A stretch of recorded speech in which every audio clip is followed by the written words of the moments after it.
Wieso? Du weißt, dass Dubai seit den 90er Jahren verpflichtet ist und gar nicht existieren würde, wenn sie nicht das Wetter manipulieren könnten. Okay, Wetter schon, aber nicht, dass sie Gift spritzen und so. Mal, also schau, das Für was? Das finde ich Also, schon, dass dass das der etwas Wahres hat. Also, Jetzt man sieht, Dingenheim.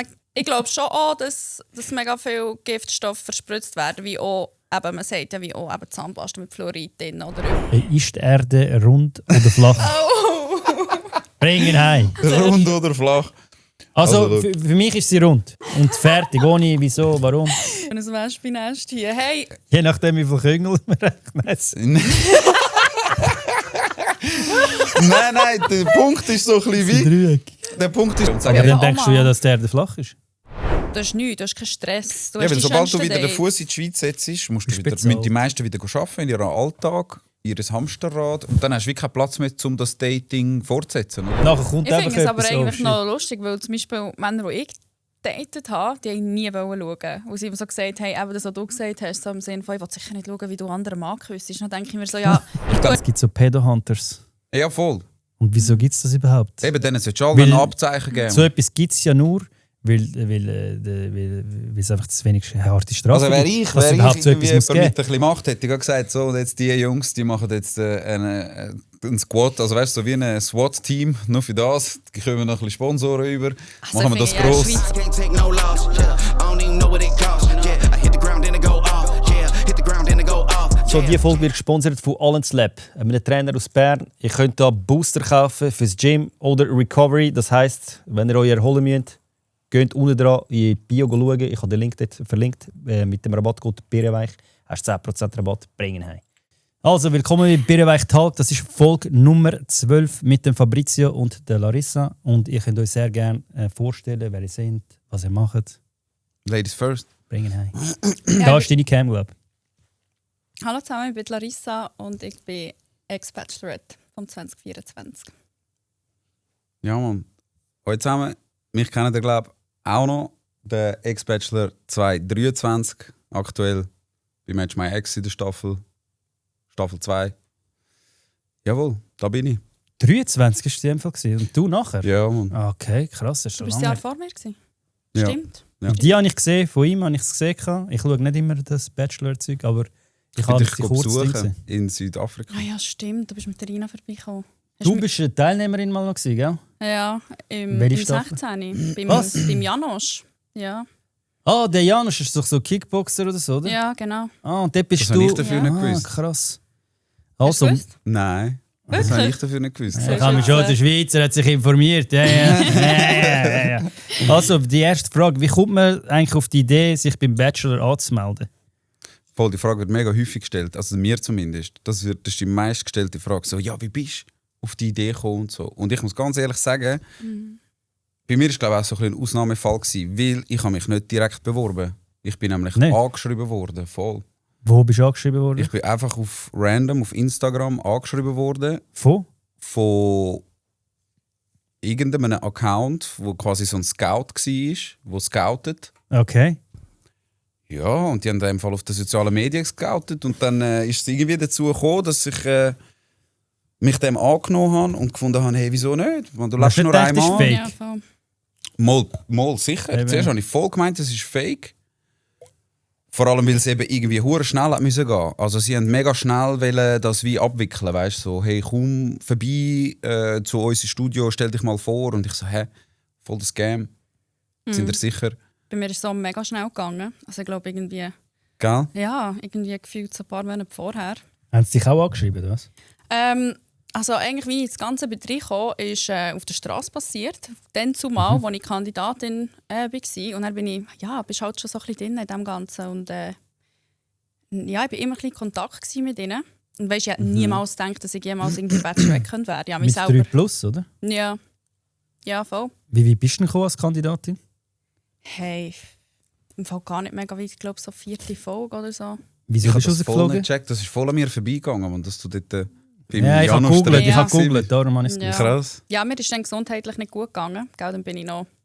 Wie alt bin ich denn? 19, glaube ich. Ja. Ja, aber jetzt Bachelorette, es ist auch einfach so schnell gegangen. Aber ja, ehrlich gesagt so gedacht, ja, die nehmen mich never. Aber ich habe mich selber nie so als Bachelorette irgendwie angeschaut. Ja. Aber du hast dich dann trotzdem beworben, oder was? Ich habe mich nie aktiv beworben. Ich habe mal die Runde geworfen, hey, ich würde das mega gerne machen. Okay. Aber beworben habe ich mich nie, weder für Kandidatin noch als Ja. Bachelorette. Ja. Aber wieso bist du rausgeflogen als Teilnehmerin, weißt du es noch? Ja, gesundheitlich ist es mir dann Aha. nicht gut gegangen. Ja. Ich hatte mal eine Essstörung.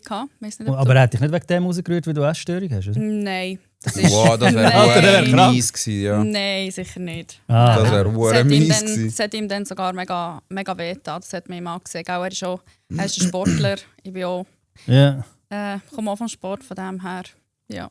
Erzähl dem mal ein bisschen von der Essstörung. Ich habe das schon gelesen, aber hast du Magersucht oder was? Ja, also angefangen mit Bulimie. So im Jugendalter mit 16 hat das angefangen. Stimmt, Bulimie. Sagt man dem. Das haben wir oder? ja auch, Ist oder? Bulimie ist Ja, gleich aber- Magersucht. Nein, Bulimie ist Das sind die kotzen, oder? Ah, ja, genau. Zum einfach. so ausgedrückt. Ja, Ja, genau. die den Fix. Finger. Ja. Ja, ist so, ja. Es ist ein ernstes Thema, muss ich sagen, aber Ja, ja. man muss Sachen nennen, wie sie sind, das ist schon recht. Das ist ein mega ernstes Thema. Also mir ist das Thema bis heute ein mega Anliegen.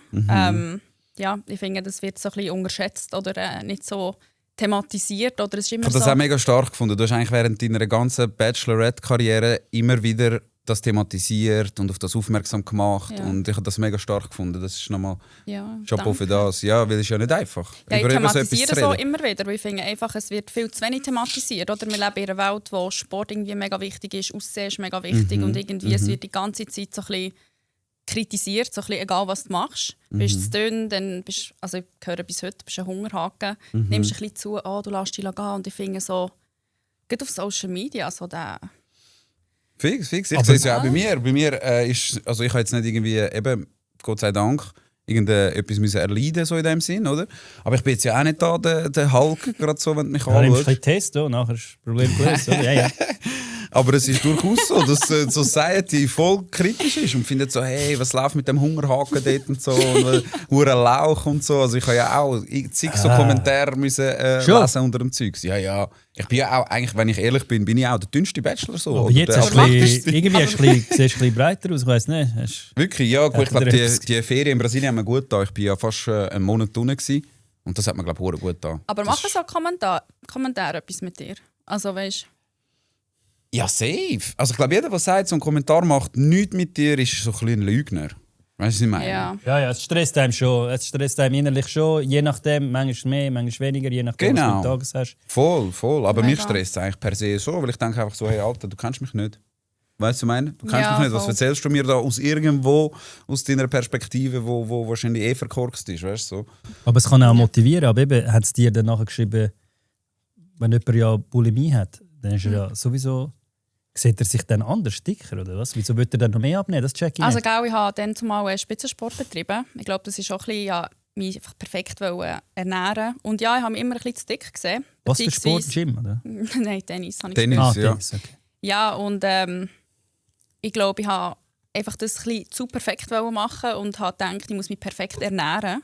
Und habe einfach mega den Fokus auf das gelegt. Und das ist dann so schleichend gekommen, weißt, mit der Magersucht. Es hat wirklich zuerst angefangen mit Bulimie, dann Sportsucht und dann wirklich voll in die Magersucht rein. Ja, und ich glaube, Leute mit einer Essstörung, die kämpfen immer so ein bisschen mit, oder? Du musst halt das Gleichgewicht finden. Und das ist quasi ein Suchtmittel, oder? Ich meine, im Sinne von Alkoholiker. Ja, aber ich verstehe es nicht ganz. Weißt du, weil man ist ja schon mega dünn. Ja. Weil ich bin ja auch ich bin ja dünn. Und ich habe immer wollen, wenn ich bin ja oft ins Gym und so, und ich habe mich zwingen zum Essen. Weil ich sehe ja dann, ich bin ja schon dünn, wieso sollte ich dann ja dann noch, weißt du, wieso sollte ich dann noch Ich glaube, mehr? es ist etwas so Abnehmen. psychologisch verankert. Wahrnehmungsstörung. Das Wie viel ist Kilo ja, bist du genau, gewesen? Wahrnehmungsstörung. Wie viel Kilo bist du im so 36 Mal. 36? Und wie groß bist Das ist 1,69. happig, ja.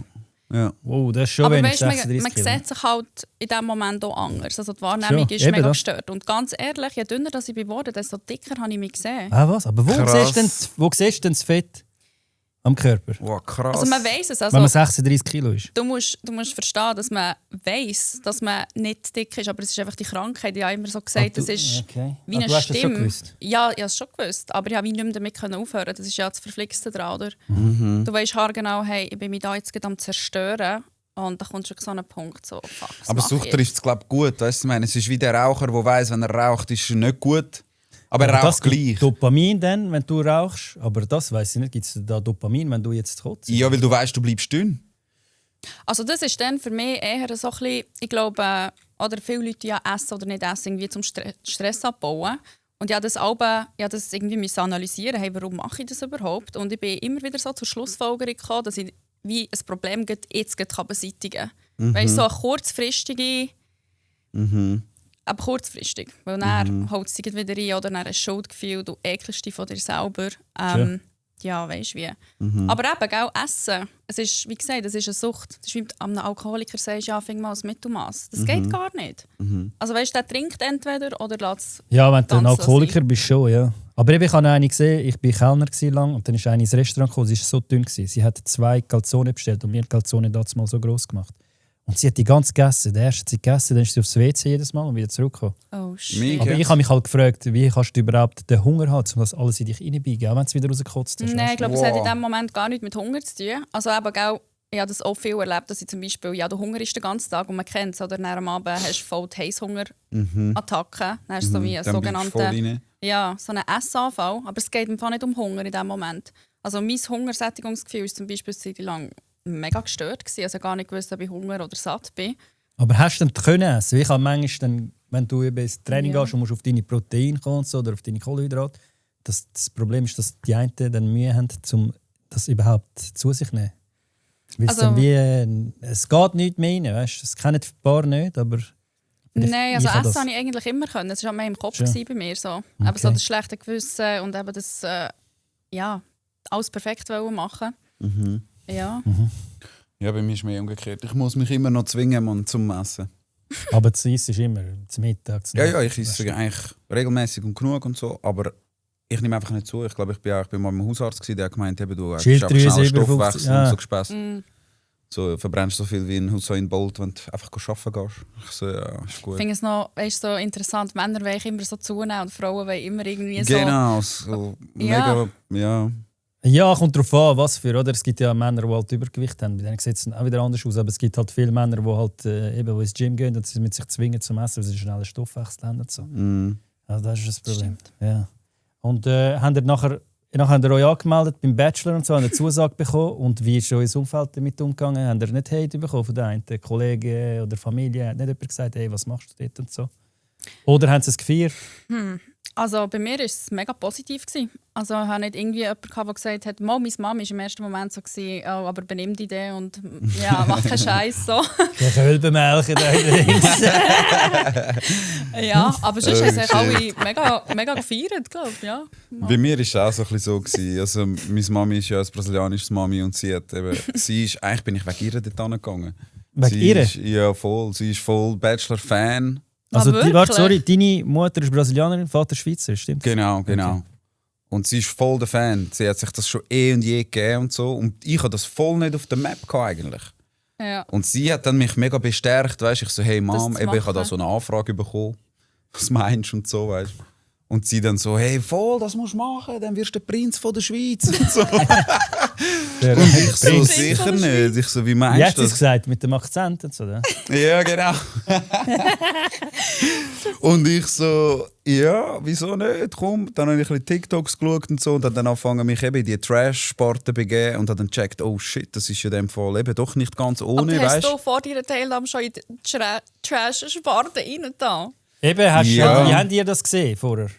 Ja, eben, bei mir war es gar nicht auf der Map gewesen. Und dann bin ich recherchieren und habe halt auf YouTube, auf TikTok relativ schnell gemerkt, dass schon eben voll der Trash-TV ist eigentlich, oder?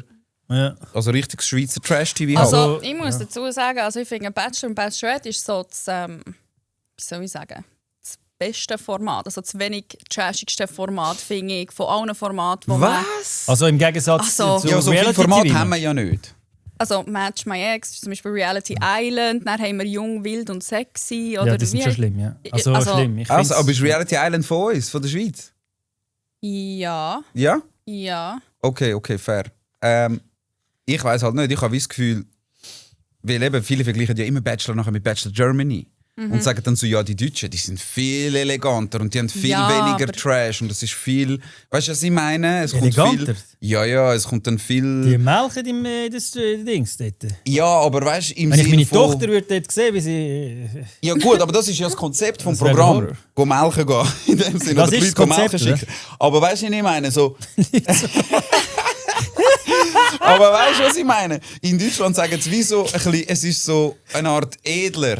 Checkst Ja, aber weißt, verpackt das ist auch das viel Wieder grösser. mit der Kolbe schön verpackt. Genau, du kannst, weißt du, was ich meine? Es ist so mehr. Yes. Und da in der Schweiz ist halt mehr so, zum Teil castet es auch Leute, die mehr ins Trash reinpassen, wie, keine Ahnung, Geordie Shore oder so, weißt du, Ja. wo schnell mal einfach irgendeinen So Scheiß kaputte rauslassen. Leute, oder? So. Genau, wo einfach finden, ja, let's bang und so und let's Ja, ja, bang weiss, her was und du keine meinst. Ahnung. Ja, aber weißt ist du, ja was ich meine? klar, oder? Das machen sie ja für die Einschaltquote, oder? Also das ist Genau. so mehr so ein bisschen... Also an dieser Stelle, sorry, habt ihr schon mal gemelkt vor der Kamera?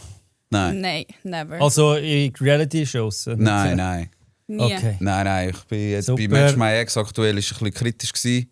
Aber, Hast du Pfeife, hast du schon ausgefahren? Oder? Aber nicht. nein, aber ich ha meine Prinzipien gehabt, ich konnte es durchziehen. Also, das ist nicht durchziehen, Stolz so auf auf dich. den. Aber ja, Was voll. meinst du mit Prinzipien können durchziehen? Ja, eben, dass ich es nicht mache, weil ich habe mir immer schon Ah, du gesagt, bist so etwas kurz- würde ich nie machen, okay. weißt du so. Und dort hat es jetzt tatsächlich eine Situation gegeben, wo dann wo es hätte können passieren quasi, weißt du, was ich meine? Und wo ich dann musste sagen, hey, nein, schau, besser nicht. Ja, voll. Bleiben wir dort bei der Ist nicht der Vernunft. Brasilianer durchgekommen, der gesagt hat, Voll, Aber gell, nein, ist sind noch wir schwierig, so vernünftig bei geblieben. Match My Ex. super. Also weißt du, nimmst ja Kameras wie gar nicht wahr, weil sie sind ja einfach da, oder? Das ist eben das Problem, Das du ist hast auch noch... Also, gell? 47 Kameras habe ich im Nachhinein mitbekommen, ich habe das am Anfang gar nicht gewusst. Ja, eben. Entschuldigung, können wir noch schnell für die Zuschauer überhaupt erklären? Vielleicht die einen checken gar nicht, was Match My Ex ist. Bachelor, glaub schon. Können wir aber Ja. nachher auch noch mal schnell... Was ist Match My Ex? Gut, also genau, stimmt. Match My Ex ist, glaube seit letztem Jahr ein neues Format, das sie rausgebracht haben, wo quasi du gehst mit deiner Ex-Partnerin in das Format rein und dann ist die Idee eigentlich, dass du deinen Ex-Partner neu verkuppelst. Also die aktuelle Ex oder einfach irgendein Ex-Partner? Eigentlich die aktuelle, aber es kann glaube ich im Fall auch irgendeine sein. Okay. Und du musst der wie wohlgestimmt sein, dass du es ihr wie gönnst und sagst, hey, schau, ich lade dich jetzt mit jemand anderem sich vermatchen, oder? Ja. Und darum Match My Ex. Aber eben, man muss es sich ein bisschen reinziehen, weil es ist doch mega verwirrend. Mega viele tun sich dann wieder mit ihren Exen zusammen. Ist das bezahlt, wenn man nicht hingeht? Ja, Ich definitiv. darf nicht sagen, glaube Gage. Darf ich sagen, wie viel Stellung? Ja, ich glaube, wie viel Stellung dürfen wir sagen? Ja, wo ich meine, das ist ja... 3, 4, 5 Stellung, 6, 7, 8. Ja, 4 bis 5 Stellung. 4 bis 5 Stellung schon. Also Bachelor 5-stellig und... Genau. 5 ja. Stellung Bachelor. Je nachdem, ich glaube... Ja. Also Also Bachelor... als Haupt, nicht als Kandidat. Nein, nicht als Kandidat. Kandidaten als kommen auch Geld über. Hauptprotagonist. Ich glaube, die bekommen sicher auch etwas über, aber Okay. sicher nicht, auch nicht der Haufen, denke ich mal. Und dann muss man ja auf Thailand oder so, oder? Ist das auch beim Match My Ex so? Dass man irgendwo in ein anderes Land Hey, dort sind wir nicht auf Thailand, aber man geht auch in ein anderes Land. Voll. Ist dann dort auch ein Moment. geht? Wie lange ist man dort? Hey, ich habe bei meinem Aufenthalt jetzt bei Match My Ex nur 5 Tage gehabt, weil ich bin so ein okay. Nachtzügler. Ich komme ganz zuletzt rein in dieser Show. Ah, okay. Und wann wird das ausgestrahlt? Hey, es ist jetzt gerade dran. Es ist, glaube Ah, die es ist Woche. jetzt dran Es ist sogar. gerade voll aktuell. Jetzt ist Ah, gerade, was? was ist jetzt? Die Ich 12. Folge rausgekommen. Wo kannst du es schauen? Musst du zahlen zum Schauen, glaube ich, oder? Hey, es ist mega komisch. Es ist, OnePlus, oder? du hast auf OnePlus den Streamingdienst, wo, wenn du das zahlst, kannst du es irgendwie wie früher schauen. Aber kann ich jetzt auf Swisscom TV das schauen? Ich weiß gar nicht. Swisscom Schauen. TV weiss ich nicht. Ich glaube nicht. Ja, einfach, oder... Du müsstest Sunrise auf oder- Swisscom TV entweder Join quasi aufmachen, das App aufmachen oder. Und dort noch ein Abo machen, oder? Ja, genau. Nein, ich glaube, es ist gratis irgendwo. Ah, okay. Irgendwo ist es gratis. Such es auf Join TV oder auf OnePlus. auf Also jeden dort Fall. Senderin, wenn er mit der Ex nicht melkt. Genau. Nicht. Nicht. Also ja, habt ihr euch nicht, aber ich würde... Ja, okay. Nein, ich könnte das... Also okay, ich bin 7 Jahre verheiratet. Ich könnte es jedes Mal wieder überlegen. Und so. Aber ich würde niemals mit einer Ex dort hingehen. Ja, ich bin auch nicht freiwillig dort gegangen. Ah, du bist nicht... Warum? Erzähl mal. Scheiße. Ja, nein, ich darf das sagen. Also mich hat es voll angeschissen, weil ich mich eigentlich ein bisschen distanzieren vom Reality. Also vor allem was Dating angeht. Dass wir das klarstellen, hey, liebe Produktionen da aus, ihr könnt mich casten für was ihr wollt, sportlich und so. Weißt du, was ich meine? Bin ich voll dabei. Lass uns Ninja Warrior machen, Megathlon, irgendwas Ja, Cooles. voll. Aber so Dating-Format bin ich echt Du bist raus. halt ein Reality-TV-Star. Ja, also in der Schweiz kann man sagen, Star Ja, ist ich ein sehr weiss. grosses Ich Wort. sage mir niemals Star. Eben, kannst du vergessen, oder? Also, Z-Prominenz, ich bin Z-Prominenz, würde ich auch so ein bisschen Also man schaut ja unterschreiben. Bachelorette und Bachelor so ein bisschen als sehr Prominenz an, weißt du? Ja, genau. Also es Aber wird ja sehr ihr werdet jetzt von den Medien viel wahrgenommen als ich jetzt zum Beispiel. Weil Ja, ich bin okay, da ich bin bin ich auch mir jetzt nicht so gecancelt. sicher im Fall. Doch, in den Medien komme ich, wenn irgendetwas Negatives ist. Jetzt sehr wahrscheinlich nach dem, mit dem Erik Weber. Wenn das ausgestrahlt aber worden weißt- ist, bin ich sehr wahrscheinlich schon Ey, wieder Mann, überall du musst gecancelt. es so sehen, es kommt immer nur darauf an, in welchem Licht, in welchem Kontext das gestellt wird. Ich würde jetzt sagen, sobald du wieder irgendein cooles Ding hast, ein cooles Projekt, eine coole Mission hast, geht es nicht lang und du hast auch du Migros im Rücken oder Coop oder so. Das ist glaube ich unmöglich. Weißt, ich habe eine Anzeige mit der Schweizer Nationalmannschaft, ist jetzt am 19.06. Ja, egal, was hat die Schweizer Nationalmannschaft mit Ja, dem aber die können nicht Migros zu tun? Ja, aber weißt du, ich komme ja von der Fernsehbranche und ich hätte können zum Beispiel meine Küche, deine Küche, habe ich nicht können kochen. Das ist jetzt nur Wegen ein dem? Beispiel, weil ich ein offenes Strafverfahren habe. Aber auch mit anderen Sendungen, die ich jetzt nicht nennen kann. Verstehe ich, ja, verstehe ich. Ja, mit Ich offenen verstehe. Das haben die auch, Strafverfahren haben sie bei euch auch Strafregisterauszug wollen? Und so. Ja, definitiv, ja, bei mir schon. Und ist der sauber? Mach mich in dem ehrlich Fall, gesagt gar Das nicht ist mehr super, erinnern. Du bist auch sauber, oder? Ich bin voll sauber. Ja, Aber ich bei ihm glaub, wäre voll. ich jetzt mit seinen Wurzeln, so brasilianische Wurzeln, ja. Amazonas, ja, nein. Ja. Also du musst dir halt bewusst sein, auch wenn du so in die Öffentlichkeit reingehst, eben so Bachelorette, dann musst du dich schon ein bisschen vorbereiten. Für etwas gefasst machen. So. Im Sinne von, gibt es irgendetwas, das nicht an die Öffentlichkeit kommen weißt du so? Könnte man dich für irgendetwas... Oder hast du irgendwie... einen Leiche im Ex-Mann- Keller, wortwörtlich so. Ja.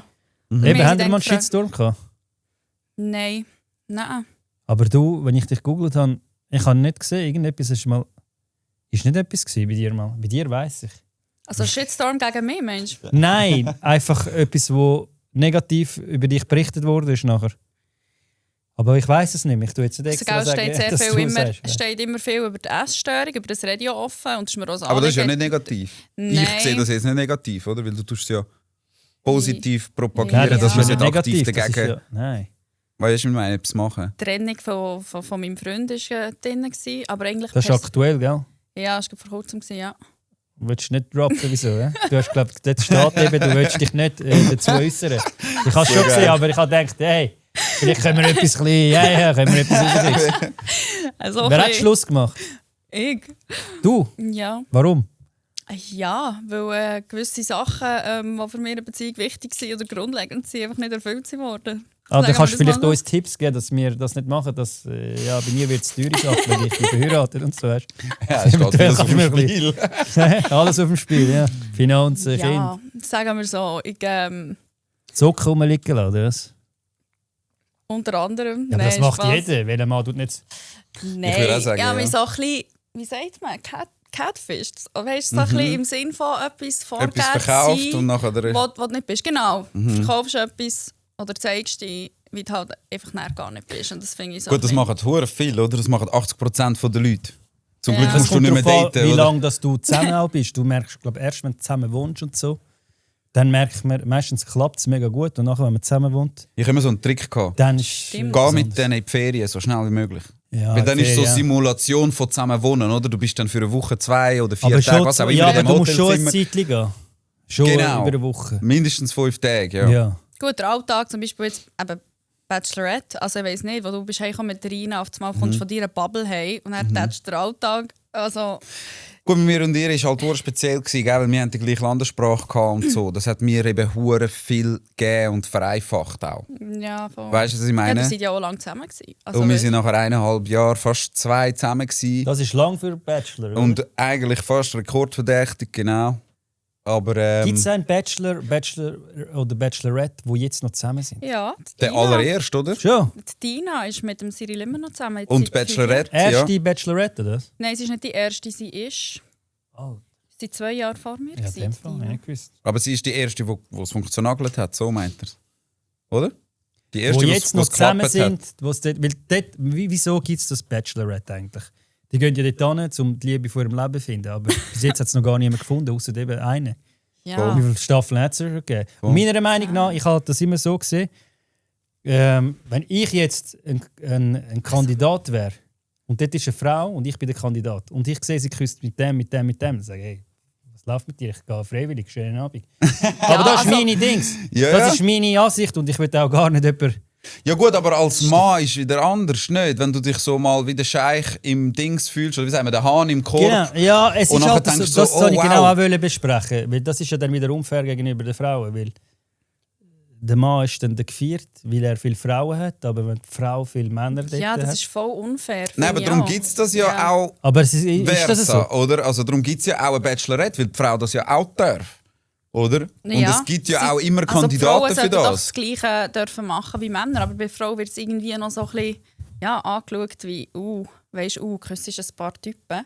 Und ich denke mir so, weißt ja, wir gehen Obwohl, gell, auch bei dir während der Show hat es Typen gegeben, die gefunden haben, wieso hast du jetzt mit dem rumgemacht und so. Und ich bin voll eifersüchtig dabei. ja, Haben sie genau gewusst. eigentlich weisst du, auf Ja, was ja. du dich einlässt. Und that's the game. Also, Ja. weißt du, was ich meine? Und was ich aber auch noch lustig finde, ist so, weißt die Leute, die das so ein bisschen kritisieren oder so, oh, du gehst ins Fernsehen, gehen Leute daten. Ich war zum Beispiel noch nie auf einer Dating-App gewesen. Die meisten sind doch jetzt irgendwie auf Tinder, auf Bumble. Das ist Bravo, dann whatever. okay. Und haben auch gefühlt irgendwie jeden Abend ein anderes Date. Und, Ja, wahre Worte, ja. oder? Ja, aber eben, das ist auch nicht gut natürlich, aber wenn ich jetzt einen Partner finde, wenn ich einen Partner finde, dann, wenn ich jetzt meine Frau würde sehen, wie sie im Fernsehen mit dem und dem, nein, das ist dann nicht meine Frau. Eben, ist schwierig, oder? Zum Beispiel, ich bin jetzt wieder glücklich vergeben mit einer mega tollen Frau, die mega seriös ist und weit weg, Universen weit weg von so Reality und Fernsehen und weiss nicht was, oder? Und das ist jetzt natürlich mega blöd, oder? Eben, ich versuche mich so ein bisschen distanzieren, ich lebe seriöser. Jetzt gang ein Match bisschen- My Ex raus. Wie? Jetzt ist ja Match My Ex am Laufen. Und jetzt eben ist genau Match My Ex aus, auf das wollte ich hinaus. Und das ist jetzt ein bisschen scheiße, oder? Weil jetzt ist es für uns nicht einfach, weil eben, es Schaut macht ja ihr psychologisch mit einem. Also ich glaube, Ja. dass es für das Datingleben schon nicht gut ist. Also das ist jetzt so ein bisschen meine persönliche Erfahrung. Ich glaube, Männer stehen jetzt zum Beispiel nicht so drauf, eben so das Genau. Reality-TV-Zeug. Also, Also ich meine auch jetzt Frau. nicht, dass ich das scheiße finde jetzt im Nachhinein, sondern während ich dort bin, in der Reality. ja, aber Show. währenddem du dort bist, datest ja wie auch niemand, oder? Also du bist ja Single. Also ja, aber der Bachelor oder der Bachelorette datet ja jeden Tag praktisch jemand anders, oder? Ja, oder 3 pro Gefühlt. Tag. Oder 3 pro Tag sogar. Ja. Ja, aber eben, that's the game, oder? Das weisst du auch, wenn du wie dorthin gehst. Aber ich meine, so Daten im Real Life, sage ich mal, das Ja, ist, ich glaube, das ist schon nicht gerade so... Ich finde halt, sie verkaufen es halt falsch, als die Liebe vom Leben finden. Und ich finde halt... Also Liebe vom Leben finden, gell? Also wenn man es so Also ein Liebe vom Oder einfach bisschen- Liebe finden, oder? Das ist der Ding. Ja. Liebe finden. Aber doch einfach unter uns gesagt, ist doch so, dass ja, wenn du Liebe findest, good for you. Aber eigentlich gehst du doch einfach auch her, für ein Abenteuer Ja, zu haben. safe. Ich Ja, meine, ja, aber das Konzept Safe. ist ja, dass... dass du Liebe findest, ja voll. Ja, du gibst ja die Rose am Schluss und die verlieben sich und haben im besten Fall das Kinder zeugen und sind lang zusammen. Das ist Nein, ja ich glaube, es hat noch nie ein ja. Bachelor-Baby gegeben. Das hat es noch Hat nicht es schon gegeben. gegeben? Nein, das hat es noch nicht gegeben, glaube ich. Das wäre- Macht mal etwas, ihr müsst etwas ändern dort. Das kann ja nicht sein. Das Ja, nein. Konzept Also, wenigstens am Schluss. Das ist schon schwierig. Melkkonzept, irgendetwas so, keine Ahnung. Aber das macht ja keinen Sinn. Es Melk-Contest klappt oder ja nicht. Konzept? Das Endprodukt klappt nicht, oder? Ja, nein, also ich bin ja schon stolz gewesen, dass wir so lange funktioniert haben miteinander. Und wir haben ja auch hure Ups und Downs gehabt und so. Es war eine hure turbulente Zeit, gewesen, muss ich ganz ehrlich sagen. Aber es war eine coole Zeit, es war eine mega Erfahrung gewesen. Ich glaube, sie würde das auch so unterschreiben. Und bin aber froh, dass ich das so wirklich das Kapitel lang abschliessen konnte. So. Würdest du es aber immer wieder machen? Wenn du jetzt nochmal zurück könntest gehen, würdest du es Gute nochmal Frage. machen? Eben, es kommt jetzt mega darauf an, wie du die Frage gestellt hast. Also wenn ich nochmal könnte, weil gescheite Menschen bereuen ja nicht, oder? Sie würden es einfach nicht Kommt drauf nochmal an, machen. was. Kommt Ja. darauf an, wenn ich einen Ja. umbringe und so und nachher lebenslang bekomme, dann würde ich es glaube ich schon. Ja, okay, fair. Dann würde ich sagen, Aber nein. wenn ich jetzt, aber wenn du jetzt sagst, so, eben, also nein, wenn ich könnte zurückgehen, würde ich es wahrscheinlich nicht nochmal machen. Ah So. ja? Ja. Nicht? Ja. Nein. Oder Du? zumindest nicht in dieser Form. Ich würde es im Fall immer wieder machen. Okay. Ich muss ehrlich sagen, das war im Fall eine der schönsten Zeiten in meinem Leben. Ich habe das so cool gefunden. Ja, safe. Die Erfahrung ist 10 von 10, oder? Die Erfahrung ist Ja. 10 von 10. Ja. Wie lange bist du zusammen gewesen mit dem dort, wo du So, das ist, mit Oh, dem das war ja Bachelor- mega dramatic, gell? das ist schon ein bisschen dramatisch. Das ist ja. mega dramatic. Was war der? gewesen. gewesen? Hey, das ist eigentlich Etwas Cloud und so, kannst du schon, haben wir schon ein bisschen informiert. Hey, ich weiss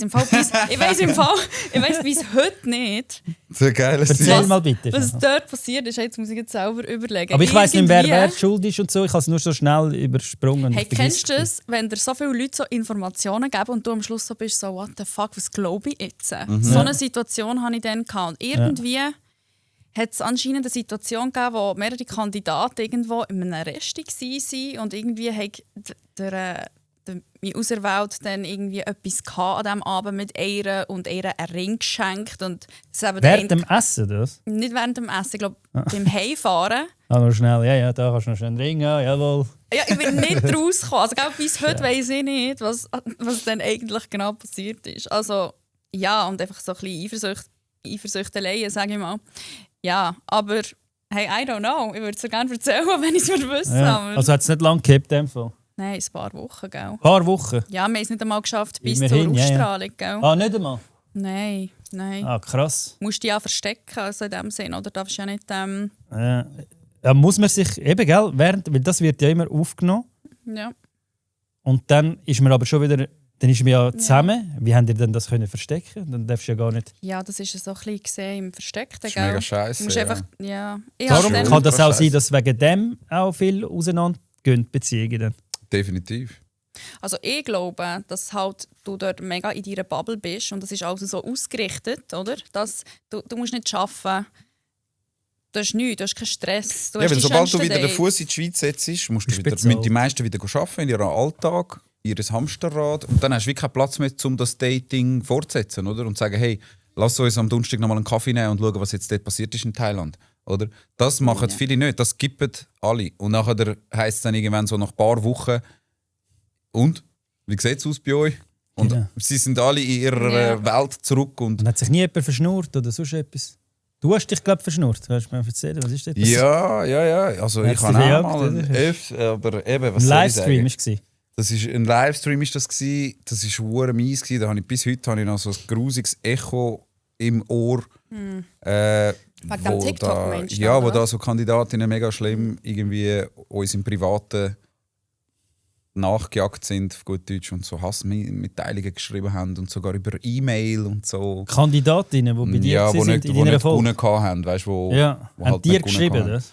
Haben mir und meiner Ex geschrieben und halt gefunden, ihrem Frust halt Platz gemacht, weißt du, sie meinen so, hey, Also was haben sie geschrieben? Also, die haben einfach die Rina beleidigt, so, dass sie Schlampen säge, dass sie Nutten säge, dass sie das nicht verdient hätte, dass wir das nicht verdient hätten als Gemeinsame und so. Das kann jeder Scheiße. Ja, es ist einfach so Oder ein hätte bisschen das scheisse Preisgeld gewesen. noch bekommen, hätte es gewonnen?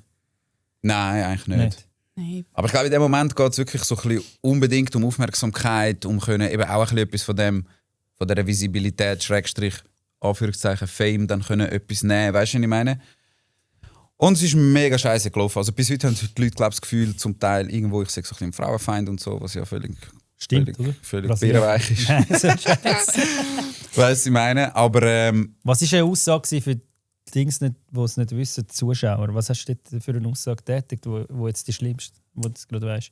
ja, Du also findest eben, ja alle haben es schlimm gefunden, dass ich nachher irgendwie in einem Kurzschlussmoment, wo ich ja eigentlich gemeint habe, ich sage auf Off-Cam, also eigentlich hätte das gar nicht dürfen weiterlaufen. Das war der Stream von deinem Handy am Laufen gewesen. Nein, das war alles organisiert gewesen. Und dann ist der Stream einfach weitergelaufen, weißt du, was ich meine? Und Ja, dann das habe war ich richtig kacke gewesen, ja. voll. Und Eben, dann was habe hast du dort für Wörter?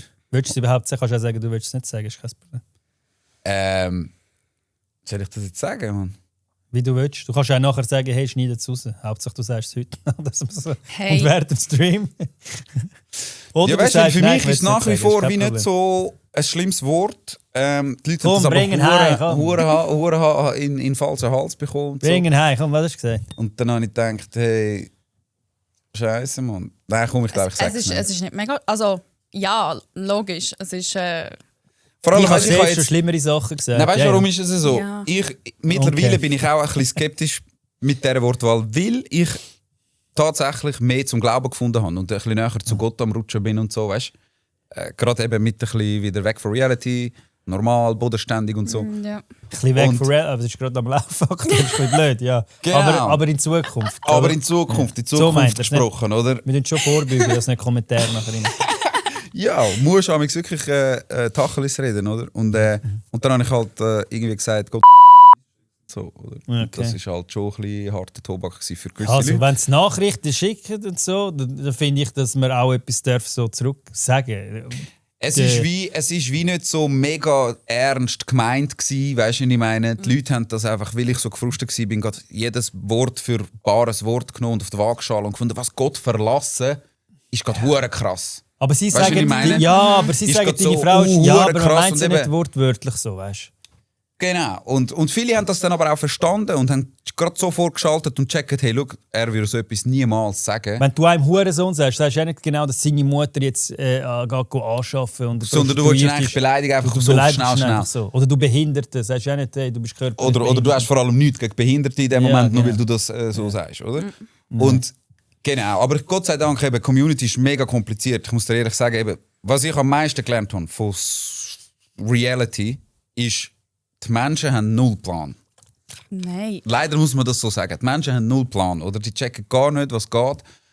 In dem Fall haben Ja. eben auf einmal die Leute geschaltet und checkt, hey, er hat jetzt etwas niemals gesagt, wenn nicht etwas im Hintergrund mal abgelaufen wäre oder Ja, aber die irgendein Leute Grund. doch immer nur das kritisieren, was sie gerade sehen, ohne zu studieren. Oh, Sie weißt, sehen ist ja das, klar- zeigen, das Internet ist ganz einfach. Zeig mit dem Finger drauf, ey, voll, und so ist es. Weißt du? Also Ja. niemand interessiert Backstory, was ist, was nicht ist. Hat es euch etwas gebracht, reichweitentechnisch? Und leben ihr jetzt von Social Media oder Nein, sind ihr angestellt? ich bin angestellt. Ich bin auch angestellt, ja. Mir war es immer mega wichtig gewesen. Also, das war für mich ein Grund gewesen, wieso ich es überhaupt gemacht habe. Ich habe zuerst mit meinem Arbeitgeber darüber geredet. Und wenn das nicht okay wäre, hätte ich das niemals gemacht, weil gell, ich bin Mami von einer 5-jährigen Tochter. Und mir ist so immer bis heute wichtig, ein normales Leben zu haben, am Boden zu bleiben. Das finde ich auch wichtig. Ja, ich wollte das auch ein bisschen meiner Tochter vorleben. Weil ich finde, Aber du ja, kannst ja auch, wenn du selbstständig bist, ein normales Leben eigentlich haben. Plus minus. ja, voll. Aber ich bin da noch so ein bisschen... Um das aufbauen ist dann halt die Ja. Phase ist dann halt intensiv. Oder Ja. die Aufbauphase vom Du hast, Selbstständigen. die Aufbauphase hast du Oder- natürlich nachher weniger Zeit für das Also Kind. ich könnte nie Ja. von Social Media leben, also ich habe viel zu wenig Reichweite. Es hat mir schon viel Haben- gebracht, sage ich Ja. mal. Ja, es gibt sicher einen Push. auch Ich habe einen Kooperation- Push. Ich habe sicher Ja. auch Kollaborationen, gute, Genau. coole. Was habt ihr gehabt, so? Die beste, wenn ihr die beste Kollaboration nennen. Die beste Kollaboration. Also best bezahlt. Wir müssen nicht Zahlen nennen. Aber so, was ist so? Oder auch längerfristig sogar. Ja, best bezahlt auch 4-stellig. Ja. So für was? Was hast du müssen machen? Ein Video oder was hast du müssen machen? Nein, ich habe schon ein bisschen mehr müssen machen. Also ja, ein Video und dann einfach ja, halt das irgendwie über Wochen lang, weißt, über eine Woche oder zwei, Ah, okay. so ein bisschen das präsentieren und reposten. Ja. Voll. Ja, bei mir auch. Also 4-stellig. Also, Okay. ja. Aber nur so einmalig, nicht immer wieder, weißt du? Dann könntest du ja eigentlich schon davon leben, oder? Wenn das regelmäßig Also immer ist. wieder, aber ich sage jetzt nicht, dass ihre Regelmäßigkeit, die jetzt irgendwie jede Woche oder so, kommt mal wieder. Ich denke, bei uns spielt auch ein bisschen eine Rolle, wenn du angestellt bist, eben, dann hast du wie die Zeit nicht, gell? Um können Ja, sagen, hey, voll. nach diesen 8,5 Stunden arbeiten, dass du nachher dann noch gehst, eben irgendwo Oh. ein Geschäft besuchen und dort nochmal 3,5 Stunden investierst. Ja, Weißt du, so, voll. dort ist so ein bisschen der tricky Ja. Point. Aber ich muss ganz ehrlich sagen, momentan befinde ich mich mega in der Aufbauphase, weil ich habe jetzt eben, ausser dass ich Bachelor war, habe ich jetzt nicht irgendwie ein Social-Media-Ding, wo ich kann mega Ja, ihr macht ja Referenzen, nicht weißt jetzt voll den Content und so. Also ihr postet Genau. einfach voneinander. So Sachen von Daily jedem normalen Dings, Mensch. Ferien. Der Ja. Social Media hat, oder? Genau, was du machst. Ich bin jetzt eben zum Beispiel 3 Wochen in Brasilien gewesen, das ist mega nice. Du gewesen. machst noch Musik eben, aber... Genau, das ist aber auch so etwas, das mache ich mein Leben lang schon, weißt du. So. Und dort habe ich auch, muss ich ganz ehrlich eingestehen, als ich zum Bachelor bin, im Hintergedanken so ein bisschen, ja, hey, es könnte sicher auch ein bisschen Sprungbrett sein für die Musik, weißt du. Aha, Da eben. ist dann nichts Ah, gewesen. ja, weißt ja. Ja. Also Ist dann logisch, nichts oder? Man geht ja auch, es ist ja schlussendlich auch ein Job, oder? Ja, Also man ja. verdient Geld mit dem. Genau. Und ich glaube, im Fall, weißt, die Leute sind immer gerade so, ja, man tut es schubladisieren. Genau, aber das meine ich mit, die Leute haben wie keinen Plan. Und dass sag du mir bitte- ja bezahlt dort hingehst. So. Ja, aber die sagen immer, man geht für Fame dort hin, sozusagen, weißt ja, aber so, also für Fame. Wir du? sind Ich hier- weiss, ich es- sage das nicht, aber Also, auf weisst- Social Media. Ja, nein. Also zuerst müssen wir mal schauen, was ist in der Schweiz Fame, kategorisieren. Genau, eben. Das Und ist nachher schon- so genau. sagen, ich gehe dort hin für Fame, wäre richtig Und bescheuert. Roger Federer ist für mich Fame, Weißt- ein Jacka. Ja, Genau, voll. danke schön. Aber ich bin zum Beispiel 0,0 Fame. Oder Servola so ein bisschen so. Prominenz. Es gibt wirklich Kategorien, oder? Und ich würde sagen, wenn du zu Bachelor gehst, weil du Fame werden bist du voll am falschen Platz. Aber Ja, wenn aber du du hast ja weißt, du nichts gehst dort geleistet. an und kannst eventuell so ein bisschen, eben einfach dein Insta ein bisschen Ja. Reichweite generieren und dann etwas daraus machen oder so. Wenn du so ein Genau. bisschen überlegst und weißt, Verknüpfungen machst, dann geht's. Haben ihr viele Followers bekommen? Bei Insta jetzt zum Beispiel? Durch Ja. Bachelor? Also hör auf, bevor Ja. ich zum Bachelor gegangen bin, habe ich irgendwie 200 Follower gehabt. Ah, okay. Voll. Und nachher, Hey, und bei dir? ich glaube irgendwie 1000 gehabt. Ich habe irgendwie 200-300 Okay. gehabt. Ah, und nachher hat es schon einen Push gegeben. in dem Fall, ja. Ja. Ja, und die Aber sind auch eben- immer wieder jetzt in den Medien, manchmal, oder gesehen? Also, ich weiß nicht. Also, ich habe Ja. Eigentlich nicht.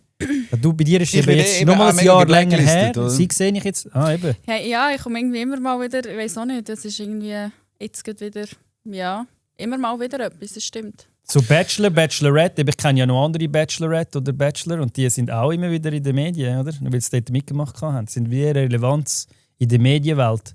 Und ich Sie glaube, haben bei es dir auch haben noch sie wieder schwierig. vielleicht... Es sind auch viele sind so ein bisschen, wie soll ich sagen, ich denke, Vitamin B spielt auch eine grosse Rolle, weißt du? Ja, zum Beispiel, Viele dass du gehen jemanden halt kennst. zusammen käfeln und so oder haben sonst irgendwie noch einen Draht einfach zueinander, weil sie sich sympathisch Von finden. den Medien jemanden käfeln, meinst du das? Ja, genau. Okay. Oder dass nachher wie können sagen, okay, und jetzt bleibe ich medienrelevant. Weißt du, was ich meine? Ja. Und sie wollen das dann auch unbedingt, oder? Aber für mich ist es relativ schwierig. Also ich muss sagen, ich muss da so ein bisschen meine eigenen Sachen machen. Ich habe ja einen Boxkampf gehabt gegen einen anderen Bachelor. Ja, die haben mich ja dort auch, die haben mir ja geschrieben, wir hätten ja sollen, aber meine Hand ist Voll. ja verkrüppelt. Ich habe ihnen nachher meine Voll. Hand... Ja, ich habe ja da alle 3 Finger Ja, ich habe dich fast verloren. empfohlen eben. Ja, und dann habe ich ihnen das geschickt, dann haben sie mir eben nochmal und dann habe ich gesagt, ja, schau meine Hand an, wie will ich glaube, nie mehr könnte ich boxen. Ja, ich habe Wie dich ist eben das zustande empfohlen. gekommen eigentlich, der Box? Das weiss ich Ja, weil das ist ja, glaube ich, 2 Jahre nach dem Bachelor gewesen von mir. Und nachher habe ich eben so ein bisschen gedacht, eben, ich möchte nichts mehr mit Dating machen, sondern ich möchte einfach etwas Cooles machen, etwas anderes machen. Mann. Voll. Und, geil. und dann habe ich gedacht, was hat noch niemand gemacht, oder? Du musst immer so ein bisschen... Und dann habe ich gedacht, ja, in der Schweiz hat es noch nie gegeben, Bachelor gegen Bachelor. Oder sonst irgendwie Fame-Fighting. Weißt du, im Deutschen Haus ist das ja eigentlich voll gang und gäbe, dass irgendwelche Ja, Influencer aber jetzt sich sind kloppen ja, und aber so. jetzt sind es so die gestörten Leute von TikTok und so. oder? Genau, ganz genau. Oder? Und Aber nachher ich habe ich schaue aber das. gedacht, ja easy, komm, Leute wir mal an, der Landsmann und so, ist auch ein Brasilianer, alter Bachelor und so. Ich sage, schau, ich habe da eine verrückte Idee, wenn wir uns da mal ein bisschen haten und so, bist du eh ein Schafsäckel. Also weißt du, wir haben Eben, eh so das eine ist das Hassliebe Spiel. gehabt, weißt Ist inszeniert gewesen nachher. ja, fix. Also, Ja, Es ist ja grad- die hat den Hurra. es ist ja Jake Paul. Paul Ja. und Tyson Zeit gewesen, weißt du? Ja. Und dann habe ich das wie halt abgekupfert und das ist eigentlich nicht so gut gemacht gewesen, aber doch nicht schlecht. Und irgendwie haben wir doch 2500 Leute dann im Hallenstadion gehabt, die uns Krass. zugeschaut haben und die einen oder anderen, die mich ausgebaut haben. Ja. ist aber nice Ja, mich gewesen. haben sie nachher auch nochmal gefragt und ich habe gesagt, ich kann nicht boxen, glaube es geht nicht. Nein, also für mich ist Und sie haben auch mega Geld nice geboten gewesen. und so, ja, voll. Ja, voll, eben, es hat eine kleine Gage gegeben und Ja. so, das war mega nice gewesen. Und ich meine eben, schlussendlich habe ich nicht gewusst, hast du gewusst, 1979 ist Muhammad Ali im Hallenstadion gewesen. Ja, was? Und hat dort Krass. geboxt. Jetzt kann ich sagen, weißt du, ich Ja, meine, ich habe auch mal im Hallenstadion Ja. geboxt, wo Muhammad Ali 1979 geboxt hat. Also es ist geil, eben. Und so Geschichten probiere ich mir ein bisschen selber zwecklegen. Weißt du, was ich meine? Aber eben, das ist alles Ja. aus Eigeninitiative dann, oder? Das Voll. machst du dann alles selber und niemand kommt eben Oder von sie der schreiben Medien Genau, und so wie und mich das sagt, ist hey, Initiative. Voll. Ja. Du musst einfach immer ein bisschen dranbleiben, oder? genau. Und ein oder? bisschen im Bewusstsein haben, dass halt eben so die Medien sie haben halt das Auge auf dich auch. Also, ich glaube, das bleibt Gut, halt eben, da ein bin ich auch ein bisschen enttäuscht gewesen, weil eben schlussendlich habe ich das Kultur gut genommen. 2 Bachelor, die gegeneinander kämpfen und es hat einfach kein Schwein interessiert. Checkst du? Weißt du, was ich meine? Und ich habe dann denen so geschrieben und an verschiedene An die Medien, Zeitungsstellen ja, geschrieben und so, hey, im Fall einfach so, by the way, das ist noch eine geile Sache, hat es noch nie gegeben. Ich habe da Kultur gut genommen und Hat's nicht interessiert, fusioniert, ja. oder? Hey, und es hat kein Schwein interessiert, oder? Keiner hat irgendwie dir die Hand gegeben und gefunden, hey, mal, schreiben wir ein Artikel drüber oder so, weißt du? Und das finde ich dann schon ein bisschen traurig, wenn du merkst, so eigentlich bist du Meinst du, bist du gecancelt worden? gut dran, Wegen also, dieser Sache dort? visionär, aber die canceln dich so. Ja, cancel ist vielleicht auch, ich weiß nicht, ein krasses Wort. Ja, canceln heisst für mich schon, wenn es sich einfach nicht beachtet. Sozusagen, Ich glaube eben, mir ist wie ein Image aufgetragen worden, wo ich wie nicht aktiv habe können mitmodellieren. Weißt du, was ich meine? Und dann bist du einfach so der Bachelor, hast so den Stempel, aber Ja. niemand weiss deeper. ich So. verkaufe das auch als Bachelor- und Bachelorette-Folge jetzt. Ja, fix, aber schlussendlich ist immer noch Larissa und der Fabrizio. Ich weiß, aber ja, man Oder? kennt euch halt von dort, oder? Und das vergessen eben die Leute, das meinen, eben das habe ich vorher gesagt, die Leute haben keine Ahnung, Leute, ich beleidige euch nicht, ich will nicht damit sagen, sie sind dumm oder so, aber die Leute haben keine Ahnung im Nicht Sinne mit der von, Nadir, ihr ihr wisst Hurensöhne, nicht, oder, wie das alles zum Teil jetzt nicht per se Ja. gestellt wird. Ich will nicht sagen, es wird gestellt oder gescriptet, Ja. aber ich will sagen, du gehst dort hin, du bist bezahlt, zum eine Show liefern. Also du musst mal so fragen, wenn man dir Geld bietet, zum Ferien machen, weißt du, also würdest du es machen? Logisch. Also, soll mir jemand sagen, er würde es nicht machen? Nein, jeder würde das machen. Ja, Außer der Arbeitgeber, wie ist der damit umgegangen? Hat er gesagt, ja, ich könnte gehen? Voll. Also, ja. Wie lange sind ihr beim Bachelor? 5 Wochen weg? Oder? 5, 6 Wochen. Eben, ist ja schon ein bisschen länger. Die einen haben ja noch 4 Wochen zum Beispiel Ferien im Job. Also ich habe bezahlt genommen. Ah, okay. Ich habe Ferien und unbezahlt genommen, ja. Ist ja bezahlt von dort. Genau, dann kannst du so kompensieren. Ein bisschen. Aber eben, das ist halt so ein Punkt, oder? Die Leute, das ist genau das, oder? Die Leute tun immer sehr schnell irgendetwas verurteilen, ohne dass sie überhaupt so ein bisschen die Hintergründe wissen. Aber das, mit dem musst du halt leben. Also ich glaube, mir persönlich ist es scheißegal, was die Leute denken, weil sie reden ja über ich dich, bin eben oder? echt so. Ich bin auch so. Mir ist, und darum, sonst wäre ich ja nicht in so ein Format gegangen. Eben viele so, ja, musst. Wie hast du den Mut? Oder wie bist du auf die Idee gekommen, in so ein Format zu gehen? Und ich denke dann immer so, hä? Für mich ist es so ein Fragezeichen. Wieso? Wo braucht es da Mut? Du musst einfach du sein irgendwo und dann das machen. Sag jetzt nicht, du musst jetzt das so und so machen, zum Beispiel irgendeine Szene. Nein, es ist nicht so. Ich würde sagen, wenn du das irgendwie kannst vorstellen, ist es wirklich 50-50. Sie tun wie etwas Gutes vorlegen und dich dort reinrühren und du musst dann aus der Situation, das ist dann wieder auch echt, weißt du. Also was vorlegen zum Beispiel? Ja, so blöd gesagt, sagen wir jetzt wieder Podcast, sagen wir jetzt, wir sind gekommen und die Stühle und so, das Zeug ist ja alles schon da gewesen, das Mikrofon ist alles schon parat gewesen, oder? Und was wir jetzt, wenn wir abhocken, daraus machen, liegt dann wieder an uns. Aha, eben, dann ist ja nichts gescriptet eigentlich. Nein. Weil da habe ich ja, also gescriptet ist, ich habe da ein paar Fragen aufgeschrieben halt, ja. Ja, eben, Maximum, oder? Und das ist auch so, ja, Maximum. aber du musst auch überlegen, oder? Es ist eine TV-Show, die muss ja irgendwo durchgeplant sein, oder? Das ist ja klar, dass es irgendwo durch...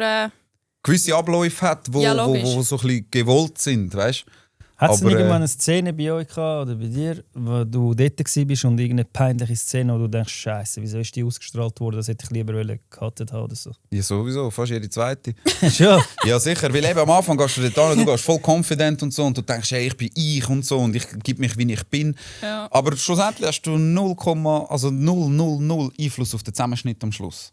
Ja, das ja, aber du bist ja trotzdem, kommst du raus, es wird auch extra so geschnitten, dass ja sicher, nachher der Zusammenschnitt, dann denkst du so, hey, das bin voll nicht ich, das bin gar nicht ich, oder das habe ich gar nicht so eigentlich da überbringen und so. Du kannst ja auch, je nachdem, wie du etwas zusammenschneidest, voll eine andere Story daraus machen. Also weißt du, so, der Kontext ist voll, du kannst sogar literally den Kontext verändern. Ja, das stimmt, das habe ich jetzt da schon mitbekommen, da beim Podcast, wenn ich so die Reels mache. Oder dass du kannst mir gesagt haben, hey, das ist ja voll aus dem Kontext gerissen. Ja. Mega, ja. Das ist schon ein bisschen so, es bringt halt, weißt, es bringt halt mehr Klicks, ist halt so. Also ich finde einfach... je nachdem, kannst du ja schon nicht die Wörter, jetzt extra das Wort und nachher mit irgendetwas anderem, aber schon in dieser Szene einfach noch etwas zum Beispiel rausschneiden oder so. Genau. Ja, also mir hat es mega viel gegeben, diese Zeit, auf jeden Fall. Also es ist ja eine Erfahrung nicht zu toppen, oder? Psychologisch, was eben filmisch, medialisch alles gemacht wird, was alles so, weißt du, so, das ist schon eine mega Lehre und eine mega intensive Zeit. Also was ich aber nie mehr machen würde, ist so Match My Ex und das Zeug. Also ich habe mich wirklich so distanziert, jetzt wirklich von so Dating. Aber irgendwo hast du noch mitgemacht, oder nicht? Aber Reality Island und Match My Ex war aber auch das letztes Jahr. Ah, dort hast du eben auch mitgemacht? Aha, Match My Ex, okay. Es ist nicht gut gewesen, oder? Nein. Warum? Hey... Es ist halt nochmal komplett etwas anderes. Es ist nochmal ganz etwas anderes und ich glaube, ich bin nicht für das gemacht, oder? Also...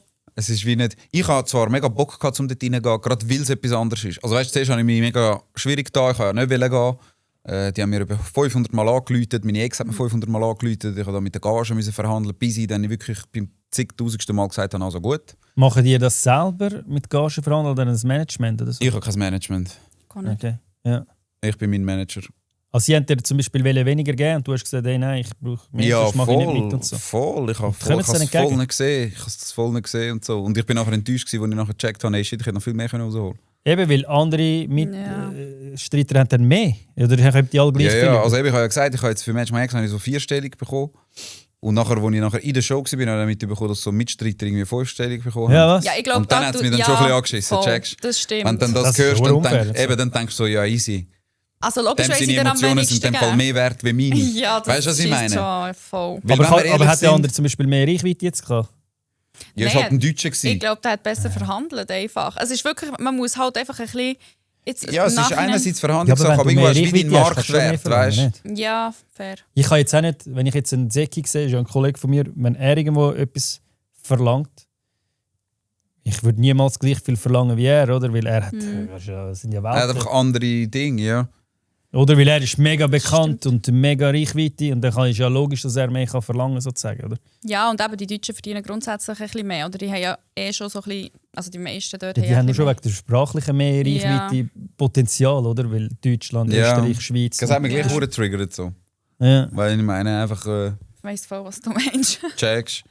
Aber ist nicht scheiße. Du schaust jetzt, ich stelle mir vor, ich schaue mit meiner Frau eine Sendung, wo ich drin bin und ich mit meiner Ex dort bin, dann würde meine Frau ausrasten. Aber Eben. auch umgekehrt, wenn ich mit ihr wäre und sie steht mit ihrem Ex Ja, noch in schlimmer. einer Dings. Ist ja noch schlimmer. Wieso noch? Ist ja noch schlimmer. Ja, Ja. nein, das Ding Ja, ist, eben, ich habe mich hure überschnurren lassen, bin dann gegangen und jetzt ist es auch wieder nicht so, ich sage jetzt nicht, ich bereue es, sondern Das ist etwas daraus ich würde es nicht nochmal machen, es Voll. war nice, okay, Gage Ja. hat dann gestummen, alles gut und jetzt ist halt ein bisschen blöd. Ich habe Gott sei Dank eben so eine gute Partnerin, dass sie checkt, dass das Vergangenheit ist und dass wir jetzt in der Sie Präsenz weiß sind. es ja. Oder? Und sie weiß es ja. Sie ist halt einfach auch so ein Mensch, der findet, hey, ich will das aber sehen. Weißt, damit nicht irgendwelche Leute im Umfeld irgendwie über sie herziehen oder über mich herziehen und finden, ja, du hast ja keine Ahnung und im Fall dein Freund und so, weißt. Dass sie dann gleich weiss, von was sie redet, dass sie kann sagen, hey, ich habe es im Fall gesehen und ich habe es im Fall mit ihm gesehen und er hat mir alle Hintergrundgeschichten noch Ja, erzählt, ja. falls es etwas gibt. Oder Oder nachher kommt Ich einfach finde es aber etwas, eigentlich oh, noch lustig, weil zum Beispiel Männer, die ich gedatet habe, die haben nie schauen. Weil sie immer so gesagt haben, eben das, was du gesagt hast, so im Sinne von, ich will sicher nicht schauen, wie du anderen Mann küsst. Dann denke ich mir so, ja, ich du glaube, hast ja Männer in sind deinem mehr so, Leben- was ich nicht weiss, macht mich Ja, nicht hat heiß. man schon weißt? gemacht, aber man Ja. sieht es nicht, weißt, wenn man es dann gerade sieht. Ja, aber es ist ja Und Frauen passé. sind halt mehr Also- so Tratsch, oder? So, Ja, hey, es ist schon hast du passé, gesehen? aber es kommt dann wieder, man sieht es. Ich glaube, für Männer ist das noch so ein bisschen, gell, ich glaube, das ist noch, eben, also mein Datingleben hat schon ein bisschen darunter gelitten, denke ich jetzt mal, weil, Kann ich mir schon vorstellen. Ja. Aber es sind natürlich alle Männer unterschiedlich. Ja. Aber ich könnte es jetzt auch verstehen. Ich würde jetzt nicht jemanden verurteilen wegen dem und sagen, hey, du Scheiß, du bist ja, schlecht, schau, wie du das gemacht hast. unter dem Aber Strich denke ich mir so, du musst ja nicht allen gefallen, wenn du mich kennenlernen willst, dann okay, ich bin einfach so, wie ich bin und wenn, sonst bist du nicht my person, so. Also ja, weißt, man weiß Ja. es ja schon, dass du dort mitgemacht hast. Und Ja, so. Das ist ey. ja nicht irgendein ein Pornofilm oder so. Es ist ja nur Nein. Bachelorette und so. Weißt? Ja, eben. Und und das Ding Bachelorette ist, war voll herzig, also meine Staffel war mega langweilig eigentlich, weil ich, meine, weil ich das finde es jetzt noch- auch nicht das Spannendste, aber wir sagen mega viel so, hey, ich habe genau wie du so, ich habe deine habe ich geschaut und Ja, so. Und also denke ich so, habe ja, dort haben wir geschaut, ja, mit meiner Frau. haben wir ja, mal das ist geschaut. mega nice, weißt du, so, aber ich persönlich habe sie auch nicht so spannend gefunden. Schaut ihr so Zeug? Eben, weil ich selber habe das nie geschaut. Ich habe einfach meine geschaut. Und nachher habe ich nie mehr Ich schaue geschaut. schon, also Bachelorette, Bachelor habe ich immer geschaut, Jetzt ist ja die neue aber Folge. so... Die neuen Dings am Trüllen sind sie. Ich habe sie einladen. Sie hat ein bisschen zu viel verlangt, jawohl. Leider geil. noch nicht so viel Kohle. Ich hätte mir gerne da, wir haben Stickers da, die habe ich nicht da auf Ja, also birrenweichersohum.ch bringen. Das finde ich aber jetzt gerade so ein bisschen, eben, sie haben so ein bisschen das Konzept jetzt geändert. Also das hat für mich jetzt zum Beispiel persönlich nicht mehr mit Bachelorette zu tun, oder? Also es ist eher jetzt eine Dating-Show ausgerichtet auf sie, was ich so ein bisschen unfair finde gegenüber den anderen. Ja, es ist Oder? ein bisschen speziell. Was Es ist ein bisschen sehr anders? speziell.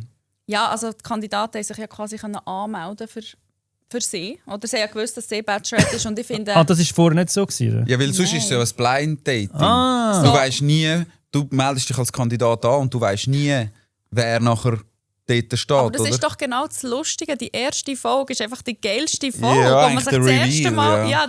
Ja, und Habt ihr dort schon mal, dann ist jemand ausgestiegen aus dem Wagen und ihr habt gedacht, fuck, das ist genau, das ist voll nicht mein Typ. Und so, ich würde am Ich liebsten glaube, bei jetzt den schon... Kandidaten Ja. passiert das noch oft. viel. weißt du wie? Ja, das...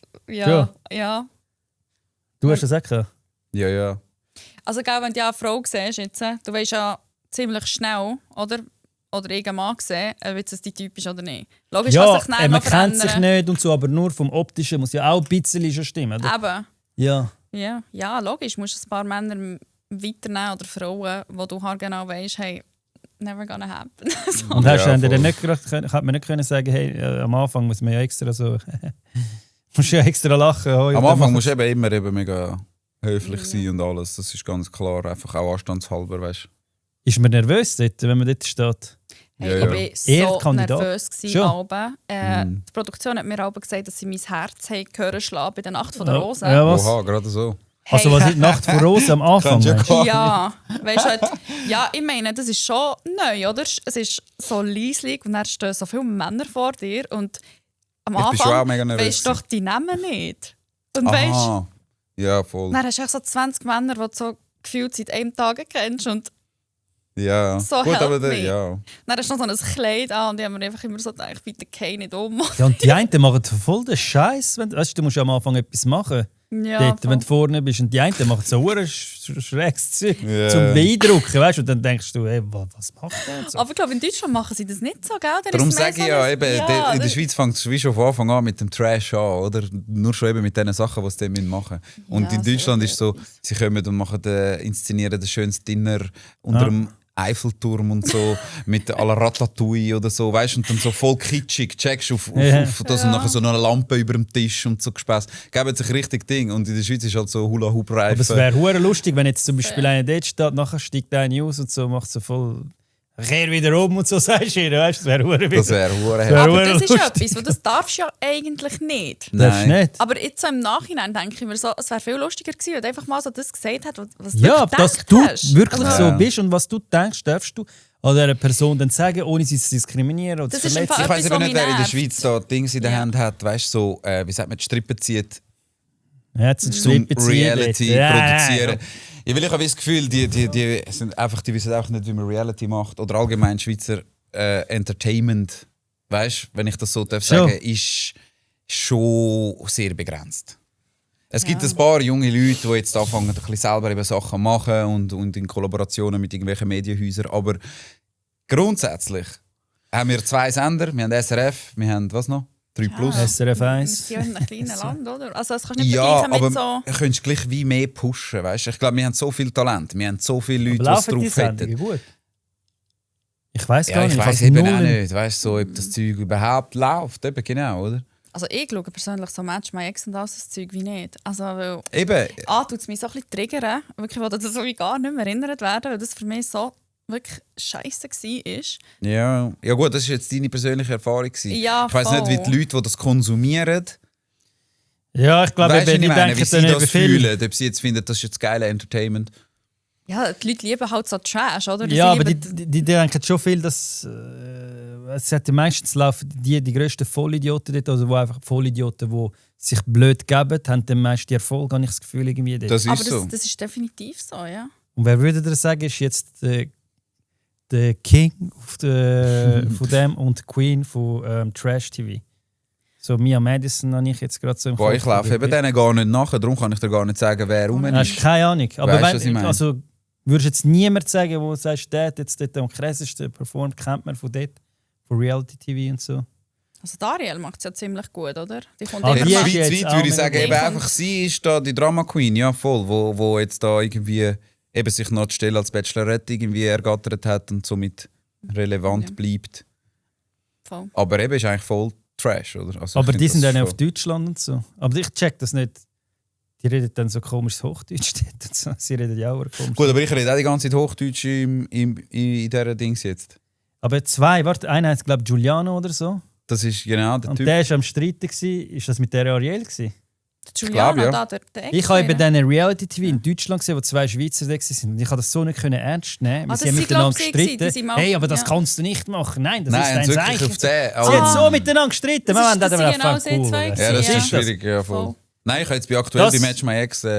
Weißt du, wenn du dann mit deiner Partnerin musst streiten, weißt du, wenn ich streite, wir sind mega ernst und stell dir vor, ich tue dann jetzt so einen gebrochenen Hochdeutsch streiten oder so, das wäre verdammt komisch. Nein, also. Aber Dariel hat sich genau mit dem so ein bisschen, also weißt, berühmt gemacht. Also weißt, sie sagen Ja, ja, ja. so lustige Sachen. Genau, weisst, die sind so. ja mit dem berühmt worden. Genau, Ja, das voll. wollte ich ja sagen. Eben. Ja, mega. Das Das stimmt wollte ich schon, raus. Dass du eben, jetzt ist eben ein Kollege dort angegangen bei dieser Folge von der Ariel. Ich darf nicht sagen, wer das ist und so. Und ich habe ihm gesagt, Bro, du bring ihn heim. Das sehen wir nachher, ob er ihn heimgebracht hat oder nicht. Weißt, bring ihn heim. Weil ich glaube, wenn ich dort angegangen wäre, ich wäre 100% viral gegangen oder ich wäre entweder rausgeflogen oder cancelled. 100%. Aber So. ich weiss dann, wenn ich irgendwo dort müsste hingehen, wie das triggern kannst, checkst so voll. Ja, also... Übertrieben, etwas bringen, wo die Leute schockt und so, checkst. Das Ja, willst du ich halt will sehen. halt wie nicht über die Stränge schlagen, gell? Dass nachher eben irgendwie... Ist auch gut, denke ich, ja. Ja, gecancelt wirst oder irgendwie sonst irgendwie dir für die Zukunft, weißt du, was ich meine? Ich habe Etwas keinen verbaust. Erfolg wegen dem, ja. Ja, eben, ich muss dir ehrlich sagen, ich habe auch noch ein bisschen Ding, aber ich bin immer froh, eben bei mir ist immer so ein bisschen, wenn die Leute mich nachher persönlich kennenlernen, dann leidet sich das alles, oder dann merken sie, oh shit, das ist ja Ja, wirklich sowieso. Fernsehen und das sind 2 Paar Schuhe, oder so das, was er dort für Geld bezahlt gemacht hat, hat er eine Arbeit abgegeben, damit die Leute entertained Ja. sind und das ist er als Privatperson und funktioniert eigentlich besser wie andere sonst, weißt du so. Was ist so der schlimmste Hate, den ihr bekommt? Oder Hate-Nachrichten von irgendjemandem auf Social Media? Boah. Hey. Also, bei Alles mir, Mögliche. also das, was mich am meisten mal schockiert hat, ist, wo einer geschrieben hat, als ich bei Bachelorette wurde, hat es solche, die sagen, wow, mega schön, und dann solche, die einfach scheiße finden. Und mit dem musst du halt leben können. Voll, Und der also eine ich hat habe mal nie gesagt, ich sei ein kategorisiert. Mann gewesen. Also wenn ich mal... Was? Dass du mal ein Mann warst? Ja. Hat einer gesagt? Ich sehe So seine à la Mal ein Mann. Trans. Also sorry, wenn ich... Ich glaube, das muss jede Frau einmal im Leben hören. Also es ist wirklich so, der Kommentar ist mir so geblieben, weil ich so gedacht habe... Wieso, hast du das geschrieben? Das nicht. Wie er am Lachen ist. Nein, Ja, nein, ist eigentlich auch traurig, eben, dass man ja, heutzutage überhaupt muss das in Frage stellen so. Aber ja, Also bei mir ist immer wieder das Thema, ich gehe ja auch mega öffentlich mit dem um, weißt so Schönheits... Ideale und so. Schönheitsideal, eben, ich rede über Essstörung, Aussehen und ich mache aus dem wie kein Geheimnis, weil eben, ich bin echt der Meinung, schau, die Leute haben sowieso, egal was du machst, und ich stehe voll über dem. Und das muss ich mir immer wieder so ein bisschen anhören, weißt, so, über das schreibe ich auch die Medien immer wieder mal so ein bisschen, dass ich Botox gespritzt habe und so, ich denke mir so what? Also, ist jetzt das irgendwie schlimm? ich habe noch keinen Botox, also Botox einfach da zur Faltenbehandlung, meinst du? Ja. nein, ich glaube eher, umgekehrt, das ist dann eher zum es ein bisschen propagieren. So à la, hey, schau, sie hat Botox gespritzt. Ja. Checkst? Ja. So. Aber eben, du wirst schnell so, ja, auch so ein bisschen schubladisiert. So, du interessierst dich echt nur für dein Aussehen und so. Denken wir so, ja. Und? Also weißt du, das ist nicht das Einzige, aber wenn du das Gefühl hast, dann Also eigentlich sollte man nur ja... weil man auf sich Ja, du musst schaut. jetzt nicht übertrieben Dings. Es hat ja die so voll die Schlauchbootlippen haben und so voll Bubble-Butt-Zeug rein. Also weißt du, an mir ist eigentlich gar nicht viel fake. Ausser, ja, meine Brüste habe ich gemacht, aber ich hatte keine Operation in meinem Gesicht. Also ich finde, Botox ist jetzt eigentlich so ein bisschen eine Unterstützung von Ja. Ja, so ein bisschen den Prozess vom Alter ein bisschen zu verlangsamen, sage ich Ja. mal. Aber, ja. aber es hat wirklich Leute, die irgendwie das Gefühl, dass irgendwie keine Ahnung was für Operationen hatten. Und das stimmt einfach Und nicht. schreiben sie dann auch Nachrichten? Wo sie Hate-Nachrichten? Hey, es gibt schon so Botox-Puppen und so. Wirklich, ja. Okay, Und weißt du, bei mir das hört ist es auf, harmlos. dann haben sie eigentlich so mein Kind angreifen, weißt du, so à la Wegen? Ja. Ja, dann hört der Spaß sowieso auf bei irgendwie, den dass Kindern. er hofft, dass mein Kind mal nicht so eine dumme Botox fressen wie ich habe. Ja, sorry, wenn Hey. ich lache, aber... Und Gut, das dann Karma habe ist dann ich- gross, gell? Weißt du, Aber- nie, nachher heiratet ein paar Monate später genau so eine. Ja, aber weißt du, über mich, sag was du willst, mir doch scheißegal, blöd gesagt. Oder es geht mir da rein, da raus, ich stehe zu dem, was ich mache. Aber du musst nicht mein Kind angreifen. Ja, ja, da nein, auf jeden hört's Fall. dann bei mir im Fall auf. Gell? Ja, voll. Nein, Habe ich da auch schon bin bei dir. gehabt. Hast du Du? das schon gehabt? Ja, ja. Kind, ja, sogar, dass es aufschlitzen und alles. Was? Ja, ja. Was? Geht Gar das so? nicht. Ja, ja, mega kranke Und das Leute. Geilste ist ja, dass meistens so Profil sind, weißt du, ohne Profilbild. Nein, der hat Ja. sogar live gesagt, im TikTok-Livestream und so. Was? Ja, ja, voll krank. Ja, ja. Irgendwie Psycho. Nein, da habe ich dann schon Mühe. Also, Hey, aber so Sachen machen wir im Fall aber auch so ein bisschen Angst. Ich hatte mal so ein Profil, das die ganze Zeit wieder so geschrieben hat und so. Weißt du, so ein bisschen auf Psycho. Da macht man sich dann schon so ein bisschen Gedanken, weißt du. Am So. Ja, besten muss ist einfach auch. sperren. Eigentlich, Ja. weil wenn du der Polizei meldest, bringt so wie Ja, nichts. bringt Sie nehmen es voll nicht ernst. Es muss zuerst etwas passieren und dann Ja, zuerst voll. handeln. so Stimmt. Cyberkriminalität ist, glaube ich, noch nicht so. Also, Sie nehmen es nicht die so ernst, habe ich das Prävention, Gefühl, genau. Oder? Nein. Die andere Seite ist wie noch nicht so weit, um das können abholen Voll. oder? Und können die Leute schützen und sagen, hey, schau, da wird das Kind oder auch oder Jugendliche psychologisch verstümmelt auf sozialen Ja. Medien weil es will, und niemand macht etwas. Oder? Ich habe einmal Das ist im schon das Leben, Thema. als ich Probleme hatte, hat der Bulle mich gemeldet und hat gesagt, eben, weil ein paar sind mich aufsuchen, die Heimamix und so. Nein. Und dann hat er gefragt, was ist das für welche Nationalität? Ich so, ist Albaner. Er so, was sind Sie für Nationalität? Ich so, Italiener. Er so, ja, Albaner und Italiener haben ja schon immer Probleme. Ich so, noch nie gehört, dass Albaner und Italiener Probleme miteinander habe ich noch nie gehört. Weißt du, dann ist es okay, oder was? Und ich so, was ist jetzt, was spielt das für eine Rolle? Ich so, die kommen zu mir heim, wenn ich nicht daheim war, sind sie eingebrochen, warten dort, bis ich heimkomme, dass sie mich ausnehmen und so. Weißt du, was ich meine? Ja, ich so, hey, weißt du, ich habe nachher einfach abgehängt. Ich so, schön, ich schaue selber. Ja, ich glaube, es bringt... Ja. Ja, so Aber das ist schon mega lang her, aber eben, dort habe ich seit ein einziges Mal... Dort, aber weißt, ich finde, das ist ein heikles Thema, gerade in der Schweiz, oder? Weil zum Beispiel eben, wenn wir einen gemeinsamen Nenner haben und sagen, schau, bei den Kindern hört der Spass auf, oder? Dann haben wir, glaube ich, alle einen gemeinsamen Nenner, wahrscheinlich auch bei allen Zuschauern in dem Moment. Und dann, wenn es heisst, okay, wenn jetzt deinem Kind etwas passiert, sei es jetzt ein Pädophile oder irgendjemand etwas nicht Gutes, wo wir alle gemeinsam wissen, das ist nicht gut, wenn du dann Selbstjustiz ausübst und den Typ dann packst und dann machst, was muss gemacht werden, heisst dann ja, eben, Selbstjustiz ist nicht gut, du hast nicht der Polizei angerufen oder was auch immer, oder? Ja. Aber solange nichts passiert, kommt auch niemand. Das haben wir genau besprochen mit dem Dan in der 9. Folge, ist das gewesen, eben wegen, es gibt so Pedo-Hunters. Ja, voll. Und wieso gibt es das überhaupt? Eben, dann sollte es alle ein Abzeichen geben. So etwas gibt es ja nur, weil es einfach zu wenig harte Strafe also gibt. Wäre ich so irgendwie jemand mit ein bisschen Macht, hätte ich gesagt, so, und jetzt die Jungs, die machen jetzt einen Squad, also weißt du, so wie ein SWAT-Team, nur für das, die kommen noch ein bisschen Sponsoren über, also machen wir das gross. In der Schweiz sowieso, es wären Sachen bestraft, wo ich so denke, also weißt du, ein Autofahrer, der schnell fährt, wird irgendwie krasser bestraft als irgendjemand, der irgendwie ein Kind vergewaltigt. Dann denkst du auch so... Also, ja, mir hat letztes Jahr ausgehängt, der Blick hat geschrieben, der eine hat eben so im Kindergarten oder Hort und so, und nach ein paar Wochen später war er irgendwo im anderen Kanton angestellt und hat sich einfach dort wieder vergeben. Ja, der muss einfach zum Psychologen und so, ist eine psychische Erkrankung. Also, dass so Sachen überhaupt passieren können, ist sehr fragwürdig. Weißt du? Ja, bei uns hat auch einer sich entblößt und angefangen zu onanieren vor Kindern und so. Ja, eben. Also wenn ich so etwas würde sehen, ich würde, egal ob er 2 Meter oder was auch ist, ich mache Selbstjustiz. Und das Krasse ist, eben, meine Tochter ist auch letztens gekommen und hat gefunden, hey, Papi, die haben in der Schule jetzt gestern wieder erzählt, es sei im Fall wieder so ein weißer Van rum, weißt du? Und ich so, hä? Ja, das mit dem Van hat der Dings erzählt, ja. Was meinst du, Mann? Ja, weißt du, der Typ mit dem weißen Van, der nackt ist und Kinder reinzieht, ich so... Was? Der ist nackt im okay, Van? Und nichts wird gemacht, oder? Ja, eben, weißt du, eben. Nein, komm, blasen, nein. Du müsstest eigentlich, oder, aktive Massnahmen für das. Und ich muss vor Gericht wegen diesen Videos mit den Nationalhymnen. Ja, das stimmt. Ich finde, so ist es grundsätzlich. Man tut wirklich viel zu spät irgendwie reagieren. Es muss wirklich zuerst etwas passieren, aber dann wird der Fokus auf so Sachen gelegt wie... Was ist die Strafverfahren? Was hast du gemacht? Aufruf zu Hass und Diskriminierung, weil ich ein Video nachgemacht habe. Ich habe eins nachgemacht. Aber weißt du, dann tut man so den Fokus auf so etwas und vergisst so ein bisschen die eigentlich wichtigen Sachen, finde ich. Also weißt du, ja, voll. Das ist so ein bisschen... Macht keinen Sinn, ja. Also, ich wird glaube Zeit. Ja, schon. Ja. Für den Aluhut. Ja. Warte, aber wir schauen zuerst, ob wir überhaupt einen brauchen. Ist die Erde rund oder flach? Bring ihn heim. Der geile Sieg. Ladies first, bring ihn heim. Komm. Ist die Erde rund oder flach? Also für mich ist sie rund. Und fertig, ohne wieso, warum. Das sind meine Gäste, das geht da nicht um mich. So ein Wespennest hier. Hey, also ich glaube grundsätzlich auch, dass sie rund ist, obwohl ich so... Ja, es gibt so gewisse Theorien, die dafür sprechen können, dass sie manchmal...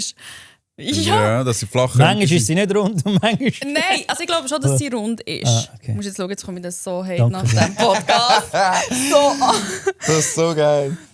Nein, aber ja, so gewisse Sachen, wenn du es so ein bisschen analysieren, habe ich schon... Weißt du, mondtechnisch denke ich mir aber schon, hey, eigentlich, als Kind habe ich immer gedacht, sie ist im Fall flach. Ich habe gedacht, sie ist schon, hey, ja, ich denke, sie ist flach in der Schule. Weißt du, als sie da mit Kolumbus angefangen haben, ich so gedacht, das ist Bullshit, die ist sicher flach. Ah, ist 3. Klasse oder so. Also ich habe als Kind fix gemeint, die Erde ist flach. Weil hat es nicht bei Asterix und Obelix, glaube ich, auch so eine flache Erde? So ein Tellererde und ja, aber das ist so. ein Zeichentrick. Ja, eben als Kind. Da Aha, bin ich dort voll ich habe das auch geschaut, dass der ist. Aber checkst, und dann läuft das Wasser so am Rand runter und so. Checkst. Und das habe ich dann voll in mich aufgenommen und ich habe voll gemeint, die Erde ist fix flach. Aber von dem muss ja irgendwo, dann würde ja die ganze Zeit Wasser runterlaufen und so. Nein. Nein, eben, also zum Frage beantworten, ich glaube auch, die Erde ist rund. Ja. So, aber... Jawohl, aber wie soll ich sagen? Je nachdem, wie viel Küngel man rechnet. Nein, der Punkt ist so ein bisschen wie... Dreieck. Der Punkt ist so ein bisschen wie... Also, wir wissen ja, dass die Grössen der Kontinente, so wie sie im Atlas abgebildet sind, nicht stimmt. Schon? Ah, Genau. jetzt habe ich mich gar nicht befasst. Also weißt du, dass irgendwie Afrika ist ja mega gross und Südafrika auch und Russland auch und so, Ja, die aber haben eine grössere Konstellationen, Kälber als wir, ne? Konstellationen stimmt irgendwie nicht. Und warum das so ist, ich glaube, weil irgendwie eben, damit es nachher schön auf den Erdball hey, kannst aufziehen und so. Keine Weißt du Ahnung. eigentlich, who cares, ob sie jetzt flach oder rund ist? Ich glaube, was ist rund, eigentlich interessiert mich das ja nicht. Das beeinflusst ja mein Leben Aber nicht. du hast Ja. etwas geschickt gehabt dort mit dem... Ja, voll. Was ist, kannst du Weißt das du, ich habe sagen? so ein bisschen mit Leuten verkehrt und manchmal weiss ich auch da, also eben, die so mit Argumenten kommen und sagen, ja, eben, der Erde ist flach und so. Nein, Ja, das also ist es so gibt ein genug Piloten, die finden, ich habe noch nie die Nase vom Flugzeug korrigieren und aber weißt du, was ich meine? Und das ist dann schon auch Piloten, so ja, Question Mark. voll. Wieso müssen die das nicht? Wieso müssen Piloten ihre Flugrichtung nicht korrigieren? Weil wenn die Erde ja rund ist, dann müssen sie ja ständig die Nase gegen oben Ja, korrigieren. aber es ist ja wenn recht sie einen gross, es ist eine Langstreckenflug riesige machen. Distanz. Es ist ja nicht, dass gerade dann so im Kreis... Ja, Das mal, ist aber ja du mega müsstest ja, weit, du weißt, müsstest das ja ist im Horizont sehen, die Kurve. Und wenn du jetzt einen Langstreckenflug machst, von weiss nicht, oder? Dann müsstest du irgendwann, je näher du in den Horizont kommst, irgendwann gegen oben korrigieren und sagen, Aber Ja, dann denkst du ja, dass die Erde flach ist. nein. Ja, aber ich dann finde wirst einfach, es gibt wie kein... Ich finde, es gibt wie für weder noch genug Beweis. Ich habe das Gefühl... Eigentlich ist es, also nein, ich denke schon auch. Jawohl. Aber ich glaube, Also komm, ich ziehe mir den Salat Komm, rein, bring den heim, komm. Ich glaube, jetzt bringen wir ihn heim, Mann. So. Ja, hallo Hans. So. Also Jetzt gut. gehen wir richtig. Also, komm. Zum Zurückkommen, ich weiß nicht. Ich glaube, die Erde ist sicher rund, aber es gibt sicher Sachen, wo komisch sind. Man. Also ich glaube Also zum Beispiel wartet nicht jetzt an die Mondlandung. Fix sind sie nicht auf dem Nein, Mond sie- gelandet. genau, aber weißt du, ja, das stimmt. Also da, Definitiv ich sind sie bin, nicht schau, auf ich dem bin null Mond der gelandet. Verschwörungstheoretiker. Ich tue sogar Verschwörungstheoretiker amigs verurteilen und so weiter. Wenn es wegen Chemtrails und so, weil ich absolut nicht an das glaube. Aber Mondlandung ist etwas anderes. Mondlandung, Ja. nur wegen der Technologie. Es kann sein, dass wir da oben sind. Ich weiß es nicht, ich habe es nicht gesehen, aber es macht für mich wirklich keinen Sinn, weil dort hat es nicht mal Handys gegeben und so. Und das hat irgendwie- Ja, und er hat mit dem Präsidenten telefoniert und so. Das Also, ist mega. Wieso Wie gehen wir haben sie nicht das einfach gemacht? jetzt wieder rauf? Wir gehen doch einfach rauf. Ja. Jetzt Ja. sind sie ja gegangen, aber sie sind nicht gelandet. Ja. Es gibt, glaube ich, du einen hättest Grund, schon dass sie- lange lang Kolonien Die von wären irgendwelchen logisch. Beverly Hills 2.0 dort oben Ja, aber nicht gesehen. einmal das. Einfach wieder drauf gehen mit den heutigen Cams und so. Einfach drauf, dann kann ich sagen, okay, der Neil Armstrong war dort. gewesen. Die Fahne hat irgendwie gewinnt, obwohl es keinen Wind gibt. Okay, das ist die einzige Ding. Ich habe jetzt auch einen Aluhut drauf auf dem Kopf, wenn ich das erzähle. Extra. Okay, Aber weißt du, die Frage ist ja zum Beispiel auch, also eben Mondlandung bin ich voll das kann nicht ernst nehmen. Accessoire So jetzt. geil. Nein. Nein, also weißt du, das Ding ist, jetzt hast du wieder draus gebracht wegen dem Hut da. Also eben Mondlandung bin ich voll bei dir, das glaube ich wie auch nicht. Nein, das ist... Ich frage mich eher, eben, es gibt ja so ein bisschen beides, oder? So Verschwörungstheoretiker, die sagen, eben, der ist fix flach und so. Ich bin auch echt teamrund, aber ich lasse mir das auch wie an. Weißt du, gib mir Argumente, oder? Zum Ja, das aber- belegen. Es gibt ja, also wenn sie flach wäre, wäre es glaube ich Kuppel. Aber dann sag mir mal, Ja, aber das warum? Hauptargument, wieso sollte man sagen, wieso sollte man Das- verheimlichen, dass sie rund ist? Nein, Was das wäre bringt's? jetzt meine Frage gewesen. Was wäre denn der Sinn von Der Sache, Mehrwert? uns zu sagen? Also, Das weißt, ist was ganz einfach. bringt's? Das ist eine ganz einfache Antwort. Dass du dich eben wie die unendlich kleine Ameise fühlst auf dem riesengroßen Ding, wo eben wie wir uns alle fühlen. Wir sind ja alles Ameisen auf dem riesen Kugel, auf der riesen Kugel. Und das Narrativ ist das. Du bist wie nichts. Du bist nur eine Ameise auf dieser Ja, Kugel. aber wem bringt das etwas? Ja, das ist dann die andere Das Frage. Motiv. Es Das hat ist dann die wirklich ein andere Motiv. Frage. Ja, aber eigentlich. schau, unterm Strich, eigentlich ist es ja egal, oder? Die Sachen, mich interessieren echt vor allem Sachen, die halt mein Leben betreffen, weißt du? Genau, und ob sie jetzt flach Ob drin- jetzt Ja, jemand ja. auf dem Mond war, ob der Erde rund und flach viereckig ist, mir eigentlich... Also ja, was hat das mit meinem Leben wie zu tun? Es beeinflusst ja das nicht in dem Sinne, oder? Also, Nein, Nein, Direkt das wahrscheinlich nicht. nicht, Aber es nein. gibt Leute, die sich sogar Flat Earther nennen, die ihren ganzen Lebensinhalt dient dazu, auf Social Media Leute überzeugen, dass die Erde flach ist. Weißt du, das verstehe ich dann nicht. Da Ja, kommen das sie ist mit dann schon irgendwelchen heftig. Argumenten. Ich wo habe auch schon Videos gesehen, wie sie das versuchen, ums Verrecken zu Also, beweisen und ich so. weiss Und nicht, nachher, ob- oder zum Teil scheitert es, zum Teil klappt es. also ich schon habe Sachen gesehen, die wirklich Telegram, gut sind. habt sicher auch Telegram, oder? Dort bin ich so auf Kanälen, wo eben auch so ein bisschen... Wieso sind die immer dort, die Kanäle? Auf Telegram? Ich weiss im Fall auch nicht. Was ist... Ja, gell? Das verstehe ich auch nicht. Aber Aber Telegram ist irgendwie... Chemtrails? Chemtrails, da haben wir glaube schon mal ein bisschen diskutiert. Schon? Gell? Ich glaube, weil ich dir etwas geschickt habe, so ein Reel. Und ich habe voll gemeint, du bist voll mit mir auf dem Zug und so. Ja, ich sehe eben dort auch den Sinn irgendwie nicht. Bei Chemtrails. Nicht. Wieso? Aber Sollten wir das machen? Wieso? Du weißt, dass Dubai seit den 90er Jahren verpflichtet ist Ja, und gar Wetter, nicht ja. existieren würde, wenn sie nicht könnten das Wetter manipulieren. Okay, Wetter schon, aber nicht, dass sie Gift spritzen und so. Mal, also schau, das Für was? Das finde ich Also, schon, dass dass das der etwas Gates- Wahres hat. Also, Jetzt man sieht... Dingenheim. Ich kann es nicht ernst nehmen. Ich glaube schon auch, dass mega viel Giftstoffe verspritzt werden, wie auch, eben, man sagt ja, wie auch eben Zahnpasta mit Fluorid drin oder über Kleidung, dass gewisse Giftstoffe... Da bin ich mit dir, ja. Aber wir reden von Chemtrails. Also Ja, Chemtrails würde ich sagen, ich glaube das. Ich glaube, dass die wirklich... Gift spritzen, um uns zu schaden. Ja, Gift ist vielleicht... Ja, im Endeffekt ist es wahrscheinlich Gift. Aber wenn die das Weil ja es sind spritzen... kleine Aluminiumpartikel oder so Scheiß, wo wir das Gleiche, wo du in den Deos drin hast, weißt, wenn du unter die Achsel Aluminiumchlorid dort hast du auch so Sachen, so Aluminiumrückstände und keine Ahnung was, wo du alles aufnimmst in deine Aber was ist das Haut und Motiv so. dort, um das zu spritzen?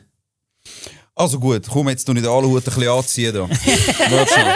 Schau, dass das Sauerstoff drunter kommt. kommt. Sieht es gut aus? Mal schauen, dass hier noch Sauerstoff Seh mich bekommt. nicht einmal. Du Genau. siehst eigentlich aus wie so eine, weißt du, so eine Spitze. Ey, ich schwöre, ich bin der Schlumpf.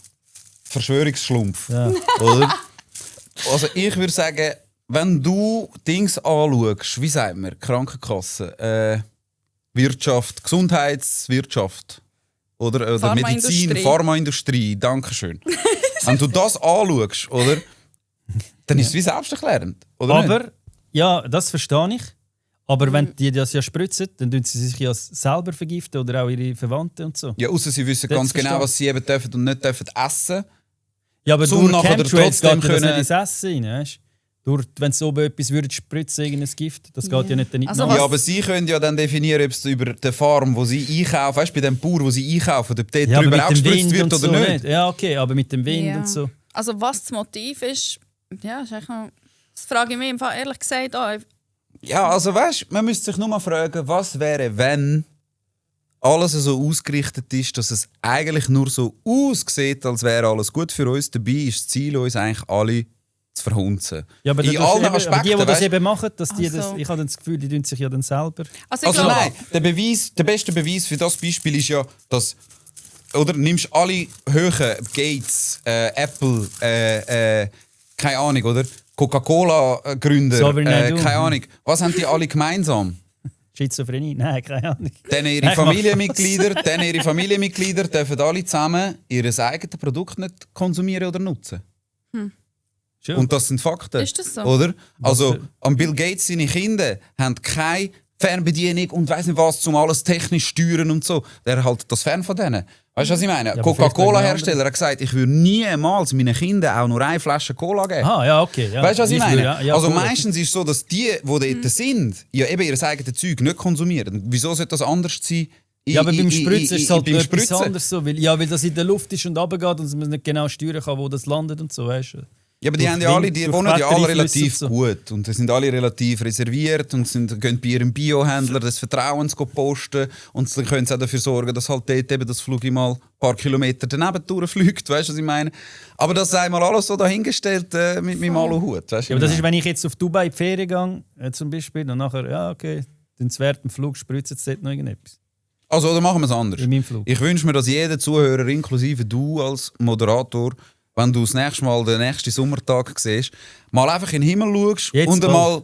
Also weißt du, jetzt, wenn der Sommer kommt, ist ja manchmal ein wunderschöner blauer Das sind ja Himmel. Kondensstreifen oder so. Und dann checkst du mal Ja. ab, weil ein Kondensstreifen, eigentlich ist es ganz einfach, ein Kondensstreifen vergeht. Und alles, was nachher nicht vergeht, ja, aber ist das kommt auf die suspekt. Temperatur drauf an, eben. Das habe ich mal gelesen. Es kommt darauf an, was für eine Lufttemperatur, dass es noch länger nicht bleibt. so einen Stoss. Bist du sicher? Nein, ich bin nicht sicher. Ich habe das Eben, weil, weißt du, was ich meine? Für mich ist unglaubwürdig, dass so ein Kondensstreifen über 2,5-3 Stunden bleibt. Das ist geil, dass das jemand mit einem Aluhut auf dem Grund sagt. Weißt du, was ich meine? Oder dass der, wenn er durchfliegt, gerade hinter ihm wieder nachzieht und verschwindet. Das wäre ein normaler Fall. Ich habe das eben letztes Mal gelesen. Das Problem ist bei mir, ich bin mega verhängt und so. Und das ist eben, glaube ich, wegen der Temperaturen und so. Von der Luftfeuchtigkeit. Manchmal gibt es eine höhere Luftfeuchtigkeit Kann und natürlich manchmal sein. weniger. Aber ich bin da Ich bin voll auch nicht in der überfordert. Materie drin. Weißt du, ja? ich meine, ich bin auch befordert, wenn mir einer sagt, ja, hast du wirklich das Gefühl, und wo haben denn die das im Flugzeug, die Tanks und so, und nachher Genau. muss der Co-Pilot dort drücken oder was? aber weißt du, Und was ich dann eben hat er denke? Knöpfchen und so. Hey, ich weiss doch nicht. Weißt Aber du, es was ich gibt meine? mega viele Leute auf dem Keine Sterbebett, das hat doch sicher schon mal jemand gesagt. Wieso gibt es das nicht? Sie sagen, es gibt Ja dann gut, es irgendein gibt genug Video, Videos, es gibt wo genug irgendein Videos. Pilot das sagt, wo keine Es Ahnung, gibt wo man nicht genug mal weiss, Piloten, es gibt genug Videos, Ja, aber es wo gibt wenn du auch kannst Pilot- suchen, wo du das dann auch findest. Ja, aber ich bin eben das Gegenteil suchen, weil vor allem Eben, meine das ist eben Schwiegermutter das. kommt damals mit diesen Sachen und schickt mir das Zeug und ich schicke ihr Gegenargumente. Check. Und dann gibt's eben, es gibt eben auch die Videos, die das widerlegen. Es Ja, gibt safe. Anti-Verschwörungsvideos, Das ist ja wo das ein Blöde. Pilot Ja. sagt, das ist so und so. Aber jetzt wird es mir nicht mehr angezeigt, will ich es nicht mehr anschauen. Aber ich habe es eine Zeit lang das ein bisschen angeschaut. Nein, bei mir kommt jetzt auch nicht mehr so Zeugs. Also mein das Feed kommt ist nicht clean, von wegen Conspiracy Theories, aber Also ich glaube einfach, was ich glaube, ist, dass halt, man will uns mega ablenken, oder? Von, Genau. dass wir uns nicht zu viel Gedanken machen, was Über eigentlich unsere Existenz. abgeht. Ja, genau. Aber warum? du sollst dich nicht mit deiner Existenz auseinandersetzen. Warum? Und das ist das Ziel, wenn du fragst, was ist denn das Ziel, was ist der Mehrwert Yeah. von diesen Leuten? Ja, weil wenn du dich mit Okay, deiner aber- Existenz auseinandersetzt, nur dann kannst du dir überhaupt bewusst werden, zu was du alles fähig bist und was nicht. Was hast du überhaupt für Kapazitäten? Weißt du, was ich meine? Und wenn du die ganze Zeit abgelenkt bist von eben Alkohol, sonstige Drogen, Reality-Shows, whatever, und Also du voll meinst- dann bist du so triggert, übersäuert, dass du eigentlich völlig zufrieden bist, indem du sagst, hey, weißt du was, ich bin einfach froh, wenn ich morgen aufstehen und arbeiten kann. Also du meinst, es gibt Leute, die nicht wollen, dass du erfolgreich wirst, sondern dass du wie so eine Ratte wirst? So wie mit dem Einfach eine Gerüst. Arbeitskraft, genau. Einfach Okay. eine Ratte ist ein Ja, das bisschen ganze her. System ist schon so ausgelegt. Aber das ja, mit System der ist so Schule und so. ausgelegt, genau. Und ich In finde der das eben Schule auch fängt's nicht an. gut von der Schule. Meine Tochter kommt jetzt in die Schule und sie haben ihr Namensschild falsch geschrieben. Also das heisst, 2 Leute müssen ihr etwas beibringen, aber sie können nicht mal ihren Namen schreiben. Check. Et Und voilà. meine Tochter kann ihnen beibringen, wie man den Namen schreibt. Et voilà. Und dort Und haben wir Ja. ein Problem. Oder dort haben wir ein Problem. Ist ein Flüchtigkeitsfehler gewesen, sehr wahrscheinlich, auch wenn ihr Ja, das jetzt sicher seht, ist schon. nicht schlimm, kann passieren, ist überhaupt kein Aber es Problem. geht wie ums Prinzip ist in aber dem ein Moment. Beispiel, ja. Oder? Also ich sehe das auch so. Es fängt schon in der Schule an.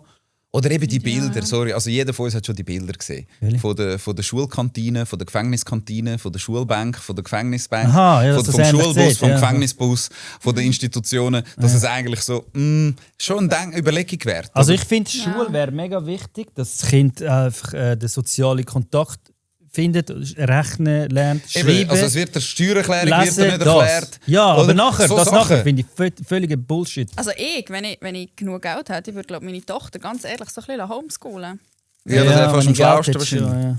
Ja, Also, also, Ja, aber gute sie finden Lehrer schon hast du. Kollegen und so auch dort, weißt du, das ist schon auch wichtig. ja, weißt du, ja. das Grüppeli zusammennehmen. Also weißt du, so ein paar Kinder. Okay, ja, und da hat er recht, wegen dem Sozialwesen, Sozialintelligenz das ist finde vielleicht ich auch schon gut. wichtig. Und eben so schreiben, lesen, alles das, Das ist Zeug. auch Aber wichtig, ich finde sonst eigentlich in der Schule lernt man heutzutage so viele irrelevante Sachen. Ich finde von der Oberstufe, weißt, weil dort kannst du dann Ja. individuell einen stärker, zum Beispiel ich bin zum Beispiel besser gewesen, keine Ahnung, im Sport, anstatt in Geometrie. Ich habe immer gesagt, ich brauche den Scheiß nicht. Voll, ich bin auch besser Algebra, in ich habe den Sprache Scheiß als nie etwas gebraucht. anderes. Wieso tut man mich fördern? Ich muss so viel Zeit haben, ich für den Scheiß Algebra investieren, für nichts. Also, und ehrlich gesagt finde ich, was in der Schule, weißt, also, ich weiss nicht, so soziale Kompetenz oder so ein bisschen Umgang mit Gefühl, das, was so viele Leute eigentlich nie gelernt haben. Also weißt Ja, ja, du, das eben würde genau. von unseren Kindern etwas Hat es das nicht? bringen. Ja, das hat es glaube ich nicht. Ja. Sie sollten in der Nein. Schule viel mehr über Empathie lernen, über Genau, was Empathie ist und Geschäftssinn, so. über Investieren eben, oder so auch. investieren, über die Hätte ich das Steuererklärung. hätte man mir früher gesagt, was ein ETF ist oder eine Aktie, ich wäre jetzt reich. So ein bisschen so, Hätte oder? ich denn das gemacht? Weißt? Hätte man mir das dort beigebracht? Oder wenn ich ein Steuerdings mache? Oder Fix. wie ich eine selbstständige Firma führen? Nein, das lernst du alles nicht. Bin ich auch bei dir, oder? Und Nein. darum bin ich der Meinung, Völlig wahr. das System ist so ein bisschen gegen den Mensch. Yes. Fair. Und dann haben wir noch Verschwörungstheorie Corona, natürlich oder geplant. Natürlich oder geplant. Geplant, warte. Jetzt lässt sie durch, Ja, gerade, müssen wir gerade wieder aufsetzen. Jawohl. Also Ja, so, liegt bei Corona dir ist so. für mich fix Plan gewesen. Also gell, dann habe ich schon direkt irgendwie, ich hinterfrage die Sachen immer. Ich glaube nie direkt so, was man sagt. Und ich finde das mega wichtig, dass man sein Hirn ein bisschen selber einschaut und nicht direkt einfach alles glaubt. Warum Das ist- geplant? Hey, warum? Ich weiß nicht, schon 19 hat man im Fall so eine weltweite Pandemie vorausgesagt. Warum eigentlich? Eben, es ist Ist immer ja so im wie... 19, im 20 gewesen, der Ist 19. nach dem 20 Es ist eben geil, wenn du eben so ein bisschen eben leicht Verschwörungstheoretiker bist, dann Licht. hast halt damals die Infos, oder? Wir schicken uns ja eben das so ein bisschen zu, wie du sagst, Nein, du für kommst mich mit hat Sachen es im Fall auch ein zugeschickt. bisschen einfach mit gesundem Menschenverstand zu tun. Also, weißt, Ja, aber weißt wenn du, man doch- triggert es dich, wenn du eben so quasi gefühlt ein Jahr vorher eben etwas zugeschickt bekommst und dann heisst es eben Covid, Coronavirus und so. Und ein Jahr später trifft es dann ein. Dann in den Verschwörungskreisen ist dann Ja. so wie, oh krass, ja, Ja, wie mal. mit dem Epstein und so. oder? Sagen die jetzt Genau. auch Ja, viel. Ich genau. habe es gewusst, ich habe es Ganz gewusst. genau. Aber Bro, vorher hast du Ja. dich gar nicht damit, jetzt, wie es aktuell ist. Jetzt Aber schon, das ist im Fall schon so wieder ausgelutscht, etwas, das das Epstein. macht einem halt schon ein bisschen Angst. Gell? Weißt du warum? Es ist schon ein bisschen creepy, so, oder? Das, Also ich bin der Meinung, es war ein Testlauf gewesen. Covid war einzig und allein ein Testlauf gewesen, um Ja, zu und jetzt schauen, kommt der mal Hantavirus. ausspüren, ob global, weil es ist ja global, also ist nicht nichts, ob das funktioniert. Ob man die Menschen kann oder nicht kann, zu irgendetwas bewegen, zu irgendetwas Aha, wegen forcieren. man hat nicht können zum Coiffeur und so Exakt, Zeug oder? so. Und auch die ganze Wirtschaft hat ja darunter gelitten, oder? Und Mhm. ich glaube, das war wie so ein Test gewesen, mal, was könnte passieren, wenn. Und Ja, und es man halt hat nicht. sicher auch Leute wollen eliminieren, wenn wir ehrlich sind, oder? Also, Also das da hinten alles ist entstanden wegen Corona. Birrenweich und so, ich hätte das gar nie gemacht. Mich gibt es nur wegen Corona. Und nachher haben wir eben mega viel geschrieben, hey, schau, der Sozialschmarotzer, wegen der Impfung ist er jetzt auf dem Sozialamt und so zum Arbeiten. Und so weiter. Aber ich habe mich gar nicht impfen lassen. Ich bin Ich auch eben, mich nicht. triggert das eben manchmal voll, weil mir sagen dann die Leute, ich habe ein Problem gehabt durch Corona. Oder ich bin ja, wegen dem habe ich ja Zeit gehabt. Ich war 2 Jahre krankgeschrieben, wegen ich eine schwere Corona-Erkrankung hatte. Ich musste in eine Reha-Klinik für eine Long-Covid-Station in Dings gehen, in Graubünden. Und dort hat es wirklich Leute gehabt, weißt, weil mich triggert es manchmal ein bisschen, wenn die Leute sagen, ja, das war nichts gewesen und so. Normale Grippe, weil ich habe dort die Leute Ja, gesehen. Für die verstehe einen ich ist voll. weißt du wieso? Es ist eben jeder Körper anders. Die einen haben ein bisschen Schnupfen gehabt.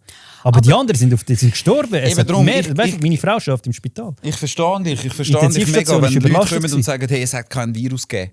Weil ich bin eben auch so einer, hat's ich schon habe in einem gegeben. Spital gearbeitet, oder? Im Notfall an der Front dort damals. Also wirklich an der Front. Vielleicht haben sie es kreiert oder nicht, das ist eine andere Sache. Genau. Und eben das ist der Punkt. Und ich habe wie das Gefühl, die Leute haben wie nicht geschnallt, dass es schon real ist, aber dass es wie verschiedene Abklatsch davon gibt. Eben einen harten Verlauf oder du hast einfach einen Schnupfen. Ja, oder ich wie glaube, auch immer. jedes Und die Immunsystem Propaganda ist, ist aber ja gewesen, ey, dein Grosse verreckt, man. Checkst? Und Ja, das sind ist der auch viele Aufhänger Grosses gewesen. verreckt, halt, Und, ja. und darum haben nachher halt alle gefunden, ja easy, und jetzt musst du impfen, oder? Weil sonst sterben alle Grosses und alle Opas. Aha, ja eben, die Impfung. Checkst? Ich muss sagen, wo ich dort war, jetzt eben noch nicht mal eine Impfung gegeben. Das sind wirklich Leute mit Sauerstoffmaske rumgelaufen, die abgemagert waren. das Gell? ist so ein Witz, musst du dich impfen, damit jemand anderes nicht stirbt. Also, Ja, eben, es ist eine mega gute Nein, Idee eben, das gewesen. ist mega also, blöd. Ich muss sagen, sie haben es Das war ja gut zum aufgebaut. Selbstschutz gewesen. Es ist ja nicht so, dass wir dann eben, das ist genau, weißt, ich bin einer, der in der Mitte war. Ich war weder pro Impfen, gegen Impfen. Ich bin gar nicht gewesen. Ich habe wie das angeschaut. also ich bin so grundsätzlich neutral. im Fall nicht so pro Impfen. Grundsätzlich nicht. Ich bin mega vorsichtig mit Impfungen. Weißt, auch, Ja, aber jeder kann ja selber hat können für sich Aber entscheiden, ich will mRNA es ist machen nochmal oder etwas nicht. anderes. mRNA-Impfung ist nochmal etwas anderes. Einfach, das müssen wir voll differenzieren. Man. Es verändert deine DNA. Deine Also- DNA gehört dir, meiner Meinung nach, Eben darum Gott gegeben. solltest du Oder? können selber entscheiden, ob du das willst oder Et nicht. voilà. Und wenn du dann so etwas in dich reinlässt, Ja. wo deine persönliche, gottgegebene Ja. DNA verändert, Ja. Du hast dann es musst du dir können, Fragen stellen. aber du bist halt eingeschränkt Das ist dein gewesen beim Erbgut. Reisen und so. Es ist eigentlich nur ums Reisen gegangen. Genau. Hat jemand wollen, Und lustig ist, ich Reisen. bin während Covid habe ich 4 Länder besucht ohne Impfung, oder? Weil eigentlich hätte das Stäbli gelangt, oder? Ich habe mir einfach die ägyptische Bestrafung gegeben und das Zeug in die Nase reingedrückt. aber Weißt du, nachher wie hast ich du einen Pass und so haben. Ich habe ja das Genesenenzeugnis gehabt. Aha. Und ich Nein, ich kann habe auf einfach immer den Mallorca. Test gemacht. Also ich bin dann schwanger gewesen, also ich dachte wirklich, du mich weder impfen, noch sonst irgendetwas. Ja, dann hast du den Pass Bleibe- gehabt, den schwangeren Pass. Ja, das Super. ist Das ist Aha, perfekt. dann musst du nicht. oder? Nein, aber mir war es scheißegal gewesen. Also weißt du, also denkt schon nur der Fakt, oder, dass man die Leute dazu bringen will, das sollte ja die Alarmglocke schon läuten, oder? Ja, aber haben Sie das dann Wenn du- mitbekommen, dass jetzt verschiedene Kantone das Gesetz Verankerung geändert haben? Ja. Falls wieder so etwas würde kommen, was ja nicht Wir können kommt, abstimmen, aber ich habe nicht einmal das Resultat gesehen. musst du 40 Tonnen zahlen, gell? Wenn du dich verweigerst. Also wenn wir jetzt Ja. nochmal eine Pandemie haben, wo sie finden, Hantavirus, oder? Hantavirus. wo sie kommt. ja genau, bravo, wo sie jetzt dann finden, hey, und jetzt müssen wieder alle, weil sonst ist es eine Gefährdung und du sagst, nein, ich möchte nicht, dann zahlt ein St. Galler einfach schnell 40 gell? Und über das wird nicht geredet. Das wird einfach gemacht, das wird einfach Gesetz geschrieben. Und weißt du, was ich meine? Aber es ist ja alles für uns. Es ist alles zu unserem Schutz, das darf man nicht vergessen. Man muss einfach mal, wenn man so denkt, ja, mal unser Bundesrat meint es gut mit uns oder keine Ahnung was, dann muss einfach schnell mal ein bisschen wachgerüttelt werden, weil ich persönlich glaube das im Fall nicht. Weißt, man denkt so, ja, uns passiert nichts, weil die beschützen uns. Ich finde das kompletter Bullshit, sorry. Ja, Also, du denkst, sie wollen uns umbringen?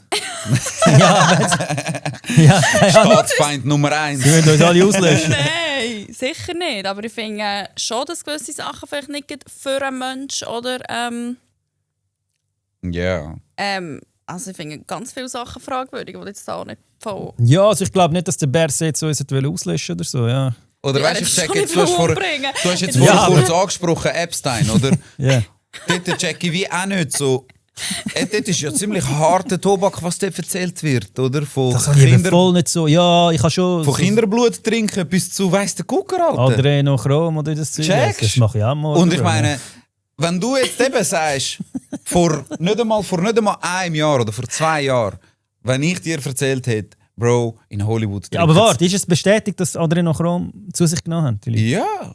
Dass sie Blut getrunken Ja. haben, gibt es offiziell? Ich habe das eben nicht so mitbekommen. Okay. Also es ist eben viel skurrileres noch bestätigt. Das ist ja der Punkt. Und das sind Präsidenten, die ein Land geführt haben. Also wir reden da von Bill Clinton und Co. Der hat Blut getrunken. Weißt du, was ich meine? Und wenn dann eben immer noch unter den Teppich gekehrt wird und gesagt wird, ja, easy, es gibt halt Menschen, die böse sind. Aber ist es fix? Weißt Sie du? haben Blut, der Bill Clinton hat Blut vom... Ja, ich weiss jetzt nicht, ob der Bill Clinton Blut getrunken hat, aber fix haben in diesen Files gewisse Leute andere noch rum zu sich genommen. Okay. Oder? Und wenn die Leute dann sagen, hey, das ist voll easy, dann so, ja. Ich habe gar nicht gesehen, dass das wow. bestätigt ist, aber ich befasse mich auch voll nicht. Ich würde nicht jetzt sagen, das stimmt nicht oder so. Weißt du, was ich Ich meine? glaube, Also, du musst dich einfach auch nicht so fest mit diesen Sachen befassen, die dir wie nichts bringen. Also ich befasse mich einfach mit den Sachen, wo ich das Gefühl habe, es beeinflusst mein Leben Okay. und das Leben von meiner Ja. Tochter. Wie machen wir so ein bisschen Gedanken, hey, also wir haben alle Töchter, oder? Ja. genau. Wie sieht es echt aus? Ich mache mir eher so über das System Gedanken, oder? Hier in der Schweiz. Ja, eben, und wie ich das- mache mir über meine ganze Existenz Gedanken. Und wir sind eine Symbiose. Wer nicht verstanden hat, dass wir mit der Natur eben und alle zusammen im Einklang sind miteinander, der hat das Leben noch nicht verstanden. Aber außer die denken, nächste Verschwörungstheorie, Simulationstheorie. Matrix. Simulationstheorie, dass wir andere in einer Simulation leben. Eben in der Matrix gefangen Ja, sind. also das heisst ja, dass die Natur eigentlich auch gar nicht... Was haltet ihr davon? Das ist auch noch so eine Verschwörungstheorie, die ich recht interessant finde. Ich glaube jetzt nicht unbedingt daran, aber durch KI, durch das ChatGPT, wie das in so kurzer Zeit so krass wächst. Das musst du eben, Mega das oft habe musst ich du das eben in den Podcast- differenzieren. Ich glaube, Leute, die das sagen, meinen nicht per se eine Simulation. Sondern es Ich ist aber wie schon. so, du bist geboren und du erinnerst dich ja nichts vor deiner Geburt.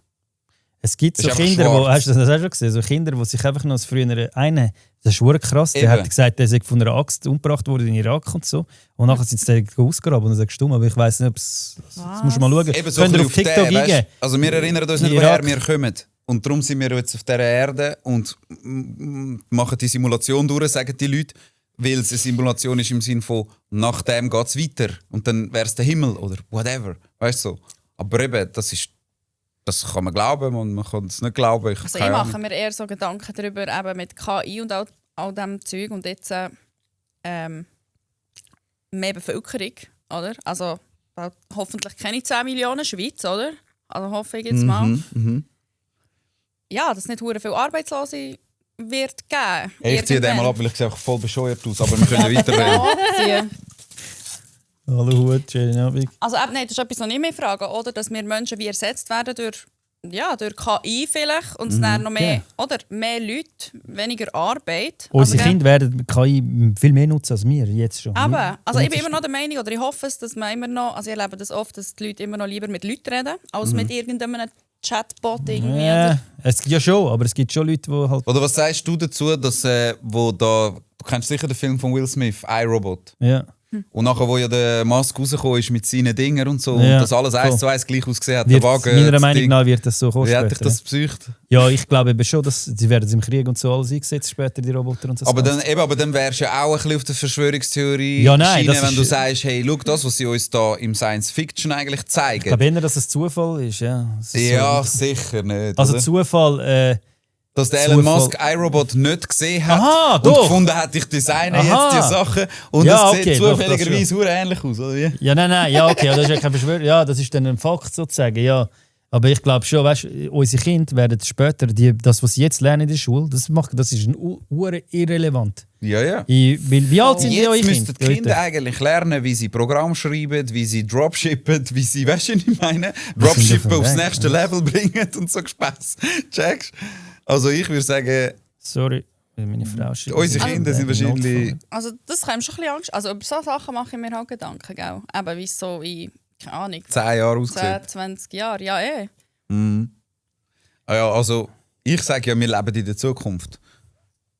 Weißt du, was ich meine? Ja, nicht. Früher hast du so Back to the Future geschaut und hast den gesehen mit seinem fliegenden Skateboard und hast gedacht, boah, Immer noch nicht gibt es das. richtig geil und so, oder? Aber wir sind dort. Ich würde sagen, wir sind dort an der Schwelle, oder? Aber dort ist das Jahr 2000 irgendetwas, wir sind ja schon drüber. Sind wir schon Wir drüber? haben immer noch nicht, nein. Sind wir noch nicht Back to the Future? Nein, effektiv nicht. Okay. Ja, Aliens, sind Aliens schon auf der Erde gewesen? Puh, Migi, das ist schon voll der Verschwörungstalk da, hä? das ist wirklich voll der Ich würde Verschwörungstag. sagen, wir sind Aliens.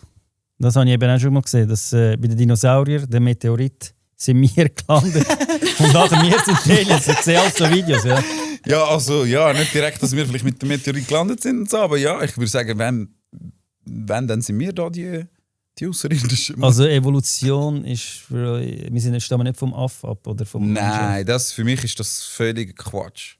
Für dich? Ja, für mich auch. Weil Also sonst wir müsstest sind du mir direkt- jetzt erklären, warum dass es nicht noch immer stattfindet. Also weißt du, dann müssten wir amigs auf der Straße einen halb Mensch, halb Aff sehen, der auf dem Weg ist zum Mensch werden. Ja, aber die sind ja schon lang, das ist ja früher gewesen. Ja, und warum nicht mehr? Laut dem, wie heisst der, Darwin. Und dann das mit der Melanine, also und dann hat es mal einen schwarzen Aff gegeben und dann mal einen gelben Aff und dann mal einen weißen Aff. Ja, die sind halt die Weißt du, was ich Länder meine? gewesen, wo... Das ja, ist für okay, mich bei den Nonsens. Asiaten, wieso die Augen dann eher Eben, nein, das ist für mich... Ist Es das gibt aber, das habe ich eben mal ChatGPT gefragt, ich habe mit ChatGPT solche Unterhaltungen gehabt. Wirklich? Ja, das ist ein Ja, geiles weil Sicht. ich- Der Chat, weiss schon ein paar Sachen. Ja, aber eben, die Dunkelhäutigen sind, weil sie halt immer in Ja, aber einem weißt du, was eben Kontinent auch noch sind. spannend ist? Als Gläubiger muss ich das jetzt wie noch droppen. ChatGPT, oder? Hast du gemerkt, dass wenn du den Chatty ihn zusammenschießt, also böse bist mit ihm, dass er dann besser funktioniert? Ja. Ich war noch nie böse gewesen zum ChatGPT, aber Wirklich? Nein. Du, Ich frag sage ihn mal, jeden Tag, du Hurensohn. random, so zum Beispiel, weißt hey Chatty, mach mir mal ein PDF über, keine Ahnung, Praline. Checkst? Dann macht er dir ein PDF über Praline und dann ist so einfach ein A4 mit ein paar Zeilen. Und wenn du dann sagst, hey, mach's bitte besser, dann macht er dir einfach nochmal genau das Gleiche. Und wenn du dann aber sagst, hey, du bist doch keine künstliche Intelligenz, du bist so möchtegern, du hast ja keine Ahnung, du bist, und dann tust du noch ein bisschen eins drauf und gibst mir noch ein paar Fluchwörter und dann sagst du, und jetzt machst du mir das PDF nochmal, du Schafsäckel. Weißt du, was ich meine? Hey, dann droppt er dir das PDF, wie du es noch nie in deinem Leben gesehen hast. Weißt du, was ich meine? Und das ist Ja. schon traurig eigentlich, dass du wie mit, weißt Also du, ich mit dem beleidige eben sowieso die Negativen ganze Zeit, weiterkommst. weißt du? So. Und sie haben ja Umkosten gehabt fürs Bitte. Also jeder, der ChatGPT, nachdem er ihn etwas bittet hat, nachher gesagt hat, hey, danke Chat. Das hat zu Umkosten geführt. Ja, was? Ja. Das Also ich sage googlen. nie Danke, Das kannst bitte du und so. googlen. Sobald du ChatGPT. Chatty Danke gesagt hast, haben die nachher irgendwie... Und das Noch ist so nie wie gehört. für mich das Narrativ, dass das so einen roten Faden zieht. Für mich wie so einen roten Faden durch das Ganze. Aber ich glaube, der ChatGPT sagt halt schon auch nur die Sachen, weißt du, also Er nimmt die Infos vom Internet, oder? ja Ja, die du ihm gibst. Und ich glaube auch immer noch, dass es gewisse Infos gibt, wo niemand will, dass wir sie wie haben. Weißt du, was ich meine? Wenn es so in eine gewisse Richtung geht, dann das ist halt schon eben. Ja. Das ist so. Ja. Dann schauen wir jetzt mal die Zuschauerfragen. Bringen wir mal heim, komm. Bringen heim. Es gibt so viel Hate, ne, weil voll ins Wespennest da mit diesen Themen. Ich schwöre, wir haben Vollgas Können wir gegeben. mal schauen miteinander. Ja. Bei wem gehst du aufnehmen, Ich? wenn du Musik machst? Ja. Jemand hat das geschrieben. Ey, ich bin Shrank voll offen für Productions. Angebote und so. Ich habe im Moment eine kleine Kollaboration mit Sound Unique, heissen die. Ja. Die sind, glaube ich, irgendwie an der Grenze zu Basel, wenn ich mich nicht täusche. Und die geben mir die Möglichkeiten, genau, um dort aufnehmen. Ich gehe aber, muss ganz ehrlich sagen, leider nicht so oft, weil es halt eben ein bisschen weiter weg ist und so. Darum, falls irgendjemand möchte Kollabos machen, meine Soundkarriere ein bisschen pushen, hey, ich bin immer dran. Lass uns zusammen arbeiten. Fix. Sorry. Ist nicht erst der neue Song rausgebracht? Oder? Ey, voll. Ich habe gestern also ich weiß gar nicht, wann wird die Folge ausgestrahlt? Die, Weil ich habe am 15. Mai habe in ich, zwei Wochen. in 2 Wochen. Also am Sonntag in 2 Wochen. Ja. Also gut, vor 2 Wochen habe ich ein Lied rausgebracht. Geh mal auf Spotify, check es ab. Voll kompliziert und doch so simpel heisst. Voll. Weil das Leben halt so ist, eben, wie wir jetzt am Diskutieren sind. Es ist alles ein bisschen kompliziert, aber im Endeffekt ist es doch so simpel. Ja. Voll. Bringen den heim. Share it. Wieso hat der Fabrizio, wie hat er das geschrieben? Fabrizio TZ. Boah. Der ist crazy. Los Wetzikos als Mittel zum Zweck gebraucht. Familienverrat. Hä? Was? Wieso hat der Fabrizio Los Wetzikos als Mittel zum Zweck gebraucht? Familienverrat. Keine Ahnung. Familienverrat. Das ist heftig. Was ist das? Das ist heftig. Das war sicher irgendein Puto, der das geschrieben hat. Also ich würde sagen, ich habe keine Ahnung, was er damit meint. Ich weiss nur, Los Wetzikos war eine alte Gang, die wir hatten im Wetzikon zu meiner Jugendzeit. Was haben ihr da gemacht? Leute zusammengeschlagen? Nein, wir sind so eine 20-köpfige multikulturelle Bande gewesen. Kein Also wirklich, Schweizer weißt du, hast dort? alles gehabt. Schweizer? Mal ein Schweizer hat es auch drin Einen. gehabt. Mal Mal ein einen hat es auch Schweizer. drin gehabt. Aber alles gemischt. Also wirklich, Okay. wir haben Afrikaner, Thailänder, Asiaten, Italiener, alles. Wirklich das ganze Paket. Von allen ein bisschen etwas dabei gehabt. Und wir waren eigentlich eine kleine Familie gewesen. Und das war nice gewesen. Mit denen habe ich Musik gemacht. Das war eigentlich so wie meine erste Gruppe gewesen, wo ich mit denen angefangen habe, Musik zu machen. Ich glaube sogar der EAZ hat auch mal etwas erzählt, dass er, weil wir sind ja alle von Aha, Wetzikon, ja, weißt? Und ja. er hat dann auch mal gefunden, so hey, Props an die Jungs, weil die sind eben so der Anfang gsi vom Rap in Wetzikon. Und ich finde, ich bin immer noch stolz darauf, dass ich kann sagen, hey, wir haben das damals so ein bisschen ins Rollen gebracht, das Musikbusiness in Wetzikon, und damals noch die letzte CD quasi, weißt, pressen lassen, bevor, glaube iTunes und iGroove dann gekommen ist, weißt? Und so ein bisschen so. Und darum, ich weiss nicht, Shoutout an dich. Piep, piep, piep. Aber Wetzikon bleibt im Herz. Nächste Frage. Wie verzweifelt muss man sein, so zweiklassige Billig-Fame zu haben? Holy Eben, jetzt kommen wir shit. zum Hate. Check. Ouch, hey. Also, ich würde sagen, Liebe geht raus. Mit Verzweiflung hat das gar nichts zu tun, sondern mehr mit dem Charakter. Ich für meinen Teil bin einfach halt extrem extrovertiert. Weißt, sie meinen, darum habe ich auch früh angefangen Musik zu machen und bin auf die Bühne gegangen quasi, oder? Weil du gehst nicht auf die Bühne, wenn du dich nicht zeigen möchtest. Weißt du, ich meine. Und ich glaube, ich habe ein bisschen das Talent, weißt, so zum Entertainen, zum zeigen, wer ich bin und einfach ich darf sein. Und darum mache ich das Ganze. Ja, also billig Fame würde ich Super. jetzt auch nicht unbedingt sagen. Also eher ja, extrovertiert, oder? Dass man sich überhaupt getraut, weil man begibt sich voll in ein Haifischbecken quasi. Ja, und ich finde es eine Stärke. Und ich glaube auch, die Leute haben oder immer etwas zu motzen, wenn man sich selber wünscht, dass man etwas machen könnte.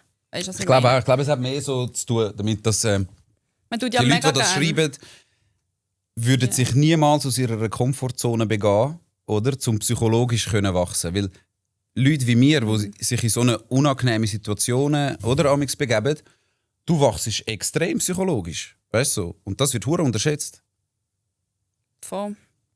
Ja, und ich glaube, du hättest schon niemand an, wenn du mega zufrieden bist mit dem, was du machst oder so. Ich denke, es ist immer so ein bisschen noch mit Neid verbunden. Sonst müsstest du Ja, ja wie nicht definitiv, sagen. definitiv. Ja, also Gang selber dort hin. Shoutout Zürich an die Neides. Schnurren, hat geschrieben.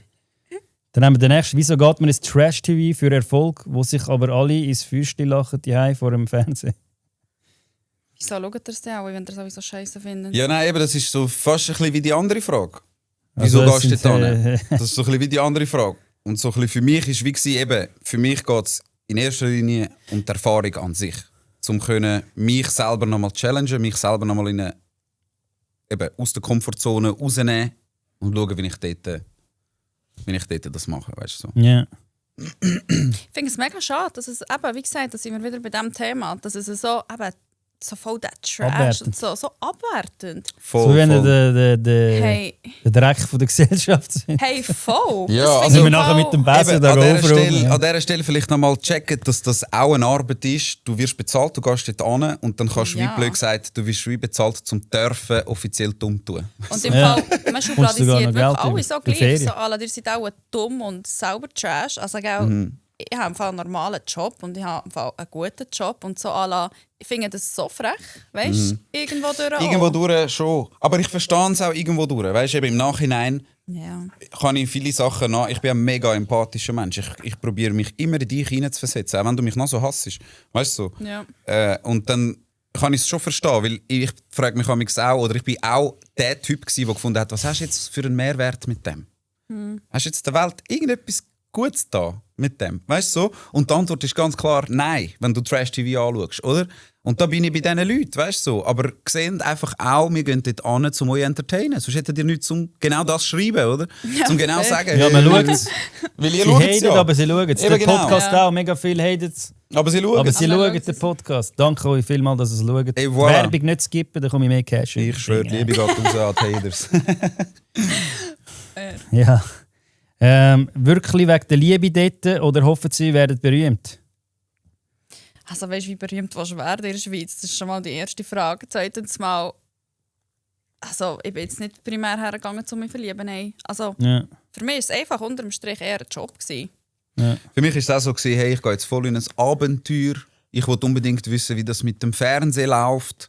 Voll. Ja, und du musst auch Vielleicht ein kann ich bisschen noch der meinen Typ sein, oder? Sound pushen. Ja. Und so die Kirsche oben drauf wäre, wenn jetzt dort wirklich noch eine Frau gewesen wäre, die gut war. Du musst halt der Typ dazu sein, der auch gerne vor der Kamera steht. Und ich mache das mega gerne. Also ich mache es. Eben voll, Ja, ich eben voll. auch. Und also weißt, ganz ehrlich, wenn es darum gegangen wäre, mich zu verlieben, aber ich wäre nicht gezahlt worden, dann hätte ich gesagt, never ever. Also Ja, fix, weißt, also fix. nein, du gehst sicher nicht zum einfach primär Das finde ich Liebe eben auch noch finden. lustig. Viele glauben eben, du gehst wirklich dort hin, um dich zu verlieben. Und Das ist that's so it. der erste. Ja, eigentlich, das Konzept, es geht ja auf das raus. Eigentlich. Sie verkaufen es ja so, dass man die grosse Liebe okay, findet. ist fair, sie verkaufen es. Oder? Aber es ist ja wie selbsterklärend eigentlich, dass wenn du für den Fernseher gehst arbeiten, dass du irgendwie bezahlt wirst. Aha, eigentlich schon, ja. Das ist ja. ja wie selbsterklärend. Und das schnallen Ja. viel wie wirklich gar nicht. Oder? Auf Social Media, er stimmt mich nicht mehr eigentlich. Nein, Von mich mir auch kommt- nicht. Und darum, ich gebe jetzt auch, ich habe damals schon nicht Nein. jetzt mich gross interessiert, was andere Leute über mich denken. Und jetzt noch weniger im Sinn von, dass ich einfach noch mehr bei mir bin und kann einfach ich sein. Weißt du, was ich meine? Ich darf einfach meine Authentizität sein, wenn ich jetzt finde, das ist, eben wenn ich jetzt würde finden, die Erde ist flach, dann ist das halt so, Mann. Dann weißt du, Voll. dann denke ich das halt, was die anderen denken, scheißegal. Ja. Wer kratzt? Ich habe jetzt wirklich gedacht, ihr sagt wirklich voll, dass es voll sagt, 100% sie ist flach. Ich suche Nein. noch einen, der bei mir in die Sendung kommt, wo 100% sagt, sie Kenn ist ich flach paar. und fertig und nicht... Hä? Kannst du sparen? Also ich glaube, im Fall auch Ariel hat das im Fall ernst gemeint. Sie hat Ich, es dann ja, revidiert. safe hat sie es ernst Sie hat gemeint. das Sie ernst hat nachher, gemeint, ja, das ja. Management hat ihr nachher gesagt. Nachher oder? hat sie zurückgerudert. Hey, tu ja, doch ja. das so deichseln, dass du nachher ein bisschen schlauer dastehst. Und die Leute glauben es sogar noch. Ja. Und die Leute glauben, Stroh dass sie das dumm, wirklich extra... Ja, ja. Das ist, ja. Aber das ist eben Medien, oder? Das ist eben das. Und das ist, ich finde es eben geil, ich kann die Medien recht gut lesen und darum ist das manchmal noch gefährlich als Verschwörungstheoretiker. Und du Jemand genau schreibt- weißt, was Sorry, was kannst du gefaked einfach so ist und was nicht. Weißt Kannst du? du so in ein Wespennest reintreten mit dem Thema? Darum, Ja, I voll. will shut up. Ihr habt eigentlich recht gut, ja. Ich hätte gehofft, ihr hättet noch ein bisschen mehr Verschwörungs... Also, ihr hättet... Ja. Weißt du, Noch mehr. Ja. Du hast ja im Spital geschafft, im USZ. Wer von euch? Ich. Hast du dort schon den Wunsch gehabt, beim Bachelor mitzumachen? Hey, ich habe mega gerne im Unispital Hast in ja vorher Zürich gesagt, gearbeitet. dass du dort geschafft hast. Ja. Das ist mega nice. Aber du bist gewesen. nicht der Herzchirurg gewesen, da, wo... Nein, der Arzt, dem die Frauen vertrauen. Ja. Nein, Ah, was? Spaß. Aha. Nein, Spaß. Es war mega geil gewesen dort, ich habe dort mega gerne gearbeitet und dort habe ich, glaube ich, noch nichts gewusst vom Bachelor. Okay. Voll. Ja. Ja. Und dann, ja, okay, einer hat geschrieben, welches ist deine Lieblingsband oder Lieblingskünstler? Also von euch beiden, was ihr für Sound hört. Aha. Lieblingskünstler. Musik. JB. Justin Bieber, sie ist ein Belieber. Okay, sicher, sie. Aber wie viele Typen für Justin Bieber? Ich verstehe das nicht. Also, Hey, das sorry, ist für uns Justin. früher. Also, Frauen, wenn sie ihn fühlen, okay. Aber Männer, die den gefühlt haben, Da hast du mich keine fragen, wer Ahnung. vom anderen Ufer kommt. Ja, ich weiß nicht, aber die tun mich dann wie als blöd darstellen, dass ich den nicht fühle. Nein. Ich weiß nicht. Fühlst Ich du ihn ha- nicht? JB? Ja, ich bin halt Fühlen in auch der nicht. Ich Hetero fühle und nicht. so. Ich Weißt, finde, ich er hat bin vielleicht voll der 2 Heteroman und so. Ich weiß nicht. Nein, JB ist gar nicht meins. Ich bin ja eh ein bisschen auf der Hip-Hop-Schiene. Ich bin da mit ganz alten Sachen. Ja, ich aufgewachsen. höre halt auch anderes Genre, sagt man, oder? Anderes Genre, genau. Ich bin voll beim Aber Brazilian nicht Funk nur- im Moment. Auf Brasilien. Brazilian Funk. Ja. Aha, geht ja, voll ich ab. sehe ja, das habe ich in den Stories an. Voll, in den das Insta-Stories. geht gut. Ja. Und sonst halt all die Classics. Alles, was Voll. gut ist. Alter Hip-Hop, 90er-Style. Snoop, Biggie, Pac, all das Zeug. Ich eben auch voll. Und meine Frau findet eben auch zum Beispiel Justin Bieber. Also sie Findet sie noch cool? Nein, aber vielleicht das Lied oder so, weißt du? Oder Rihanna findet sie mega gut. Ja, also ich bin Und so so. ein Ich bisschen höre auch nicht Mainstreamer. Rihanna oder so, weißt du? Ich bin halt nicht, keine Ahnung, ich bin ein Heteroman, Mann. Ein Heteroman hört nicht so Sound für mich, aber ich weiß nicht, ich bin nicht eine Heteroin-Person. checkst du? Mhm. Ich bin ja nicht eine maskuline. Ja, was Ich ist weiss das schon? nicht, Weißt du, ich meine, was ist das schon?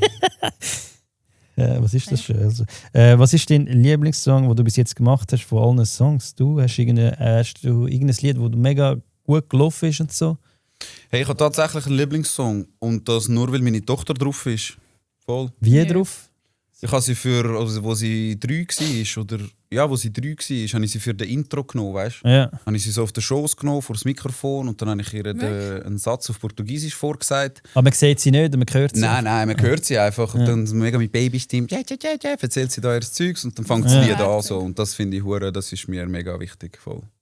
Ach, ein Thema, das ich vergessen kann, das würde ich jetzt noch schnell ansprechen, Drop it. wenn es noch Zeit hat. Wie lange sind wir schon dran? Fast 2. Noch nicht mal 2, okay.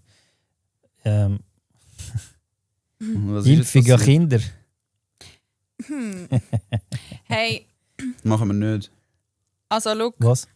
also ich finde, ich habe es glaube vorhin schon angeschnitten, ich finde Impfungen grundsätzlich, ich glaube, dass wir sehr viele Giftstoffe in uns reinlassen. Also was haltest du von den obligatorischen Impfungen? Eben, also Hey. sagen wir Starkrampf und was gibt es da noch? Oder es gibt, glaube ich, 3, wo Kinderlähmung. Kinderlähmung, ist dann Starkrampf. RSV ist dann eben schon wieder freiwillig. RSV-Virus. Aber das ist für Kleines, für Säugling. Nein, das würde ich nie Aha. machen. Also Keine muss- Impfung, würdest du nicht Impfung für RSV machen lassen? Nein. Also ich glaube, je weniger Impfungen, dass man sich reinlässt, desto besser. Also ich habe meine Tochter zum Beispiel auch geimpft, aber ich habe dann mega studiert im Fall, weil ich... Also meine Tochter hat nur die obligatorischen 3. Die musst. Und Aber dann auch RSV nur, wenn ist ja sie die musst. Atemerkrankung, die sie haben können. Oder vor allem, wenn sie in Kitas gehen und so. Sie sind ja viel auf der Intensivstation gelandet. Ich glaube, das hat sie auch. Aber das machen die ganz Kleinen, oder? Das machen die so nicht. Ich glaube, eure Kinder sind schon. Deine ist 5, hast du vorhin Wie gesagt. 5? Und deine ist schon 8, 9. 9, ja. Ja. Also eben, long kommt story dort short, rein. ich glaube grundsätzlich, dass es nicht gut ist. Also eben, Ich glaube auch. denke, man lässt ziemlich viel Scheiße in sich reinspritzen, aber eben, ich bin nicht gegen Corona geimpft, das hätte ich nie gemacht. Aber ich habe zum Beispiel auch sogar gegen Gebärmutterhalskrebs und alles das Zeug. Aber gut ist es nicht. Ja, aber so die normalen Impfungen die machen lassen, wie auch nicht. Ja, die normalen haben wir Ja, aber habe ich musst auch einfach... machen. Ja, weil, weißt Ja, du, ich krass- kenne Leute, die es nicht gemacht haben, bis jetzt im Fall. Ja. Ja, wo ihre Also, Kinder ich komplett würde nicht mich impfen. jetzt auch nicht mehr impfen gegen keine Ahnung was. Also Kind, ich meine, das Kind, wenn jetzt nochmal ein Kind würdest bekommen. Hey, ich habe bei meiner Tochter mega gestruggelt, weil ich stehe so ein bisschen auf Homöopathie und ich probiere, also ich finde, weißt, auch so Medikamente, ich finde, alles, was eine Wirkung hat, hat halt eine Nebenwirkung. Mhm. Und darum arbeite ich sehr gerne auch mit natürlichen Sachen. Und dann hat man mir so gesagt, hey, darfst du dein Kind niemals impfen lassen? Dann habe ich es mir schon überlegt, oder? Schon gerade so zur Zeit eben Corona gsi. Dort habe ich mir so einfach Gedanken gemacht. Ich so, hey, die Impfung never. Das Problem ist, wenn der Vater und Mutter unterschiedliche Meinungen haben, oder? Ja, schon. Ich finde das mega... Dann ist es problematisch. Ja, also eben, meine Tochter ist auch geimpft, hat die obligatorisch, aber eben so... Schau, ich denke, Aber wenn eben schon du als das, es ist Elternteil, wenn du als obligatorisch. zwei Eltern sowieso wie findest, so, hey, ich will mein Kind möglichst resistent, egal für was, für die Welt da aussen machen, oder?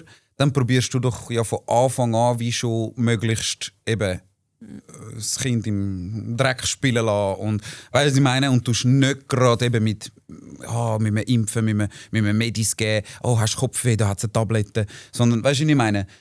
Wenn du ein bisschen bei der Sache bist, dann schaust du ja eher, dass halt jetzt mal ein bisschen mehr Wasser trinkst, wenn du Grindweh hast und nicht gerade eine Kopftablette nimmst. Und Ja, dass du, voll. weißt du, was Ja, ich meine? ja. Dass du möglichst dein Tempel, dein Körper, der ja dein Tempel ist, so trainierst und aufbaust über die Jahre, dass es resistent wird gegen egal, was da rauskommt, oder?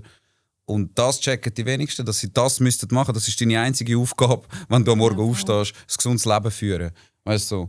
So. Aber weißt, man kann sich im Fall auch einen riesen Kopf darüber machen. Zum Beispiel einmal musste ich mir selber so sagen, hey, es gibt so viele Sachen, wo ich mich darüber aufrege und es macht einem mit der Zeit irgendwie auch Angst, eben wenn man sich überlegt, hey, vielleicht über Kleidung, Giftstoff oder über gewisse Nahrungsmittel. Ja, Schien war ja jetzt in den Medien, weil es Giftstoffe in den Kleidern aber einfach auch mit Zahnpasta, dann kommst du schon so im Mode rein, so fuck, ist eigentlich alles schlecht, Mann. Ja, aber ich glaube nicht, dass es gezielt extra gemacht wird, aber eben mit den Kleidern, das habe ich auch gesehen, das ist ein Doku, das muss Baumwolle sein, 100%, weil sonst kann es Giftstoffe ja, und eben haben, Zahnpasta, meinen wir alle, ich weiss so, eben, ja, voll. Aber das ist einfach, es hilft, das Fluorid zum Zähne weißer machen oder so, aber die haben, glaube erst nachher mit Studien herausgefunden, dass das eine Beziehung ist. Haben früher, glaube sogar Ärzte verschrieben und so.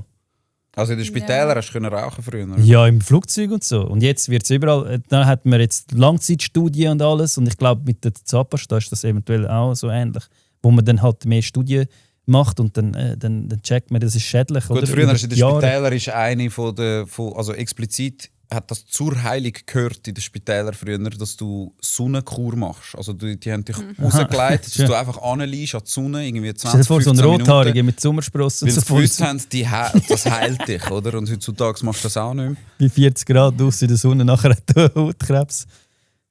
Ja, es gibt ja auch Leute, die sagen, du sollst keine Sonnencreme an tun und so. Und die ist schädlich, aber es gibt mega viele verschiedene. Aber wenn du die Sonnencreme ja nicht anwendest, kommst du einen fetten Sonnenbrand über. Die einen so hell wie ich. Ich glaube nicht, dass das meiner Haut gut tut. Ich glaube, lieber tue ich mir den 50er-Schutz an und habe keins. Sonnencreme ist so wichtig. Ja, aber es gibt mega viele Leute, die sagen, die Sonnencreme selber verursacht den Krebs. Aber eben, es gibt mega viele verschiedene Sonnencreme. Ich bin denen, die sagen, die Sonnencreme ja, ist Krebs. Aber es gibt eben so viele verschiedene, oder? Es ist eben noch ein recht schwieriges Thema. Voll. Aber wenn ich jetzt in die Sonne hineinlege... Hat man jetzt eine Sonnenbrille? Sie scheint es, glaube ich, auch irgendetwas ist mit Also denen, die Sonnenbrille ist so... ja, gesehen. Ja. Die Sonnenbrille ist so, wenn du Sonnenbrille anhast, deine Augen sind wie Sensoren oder, für deine Haut.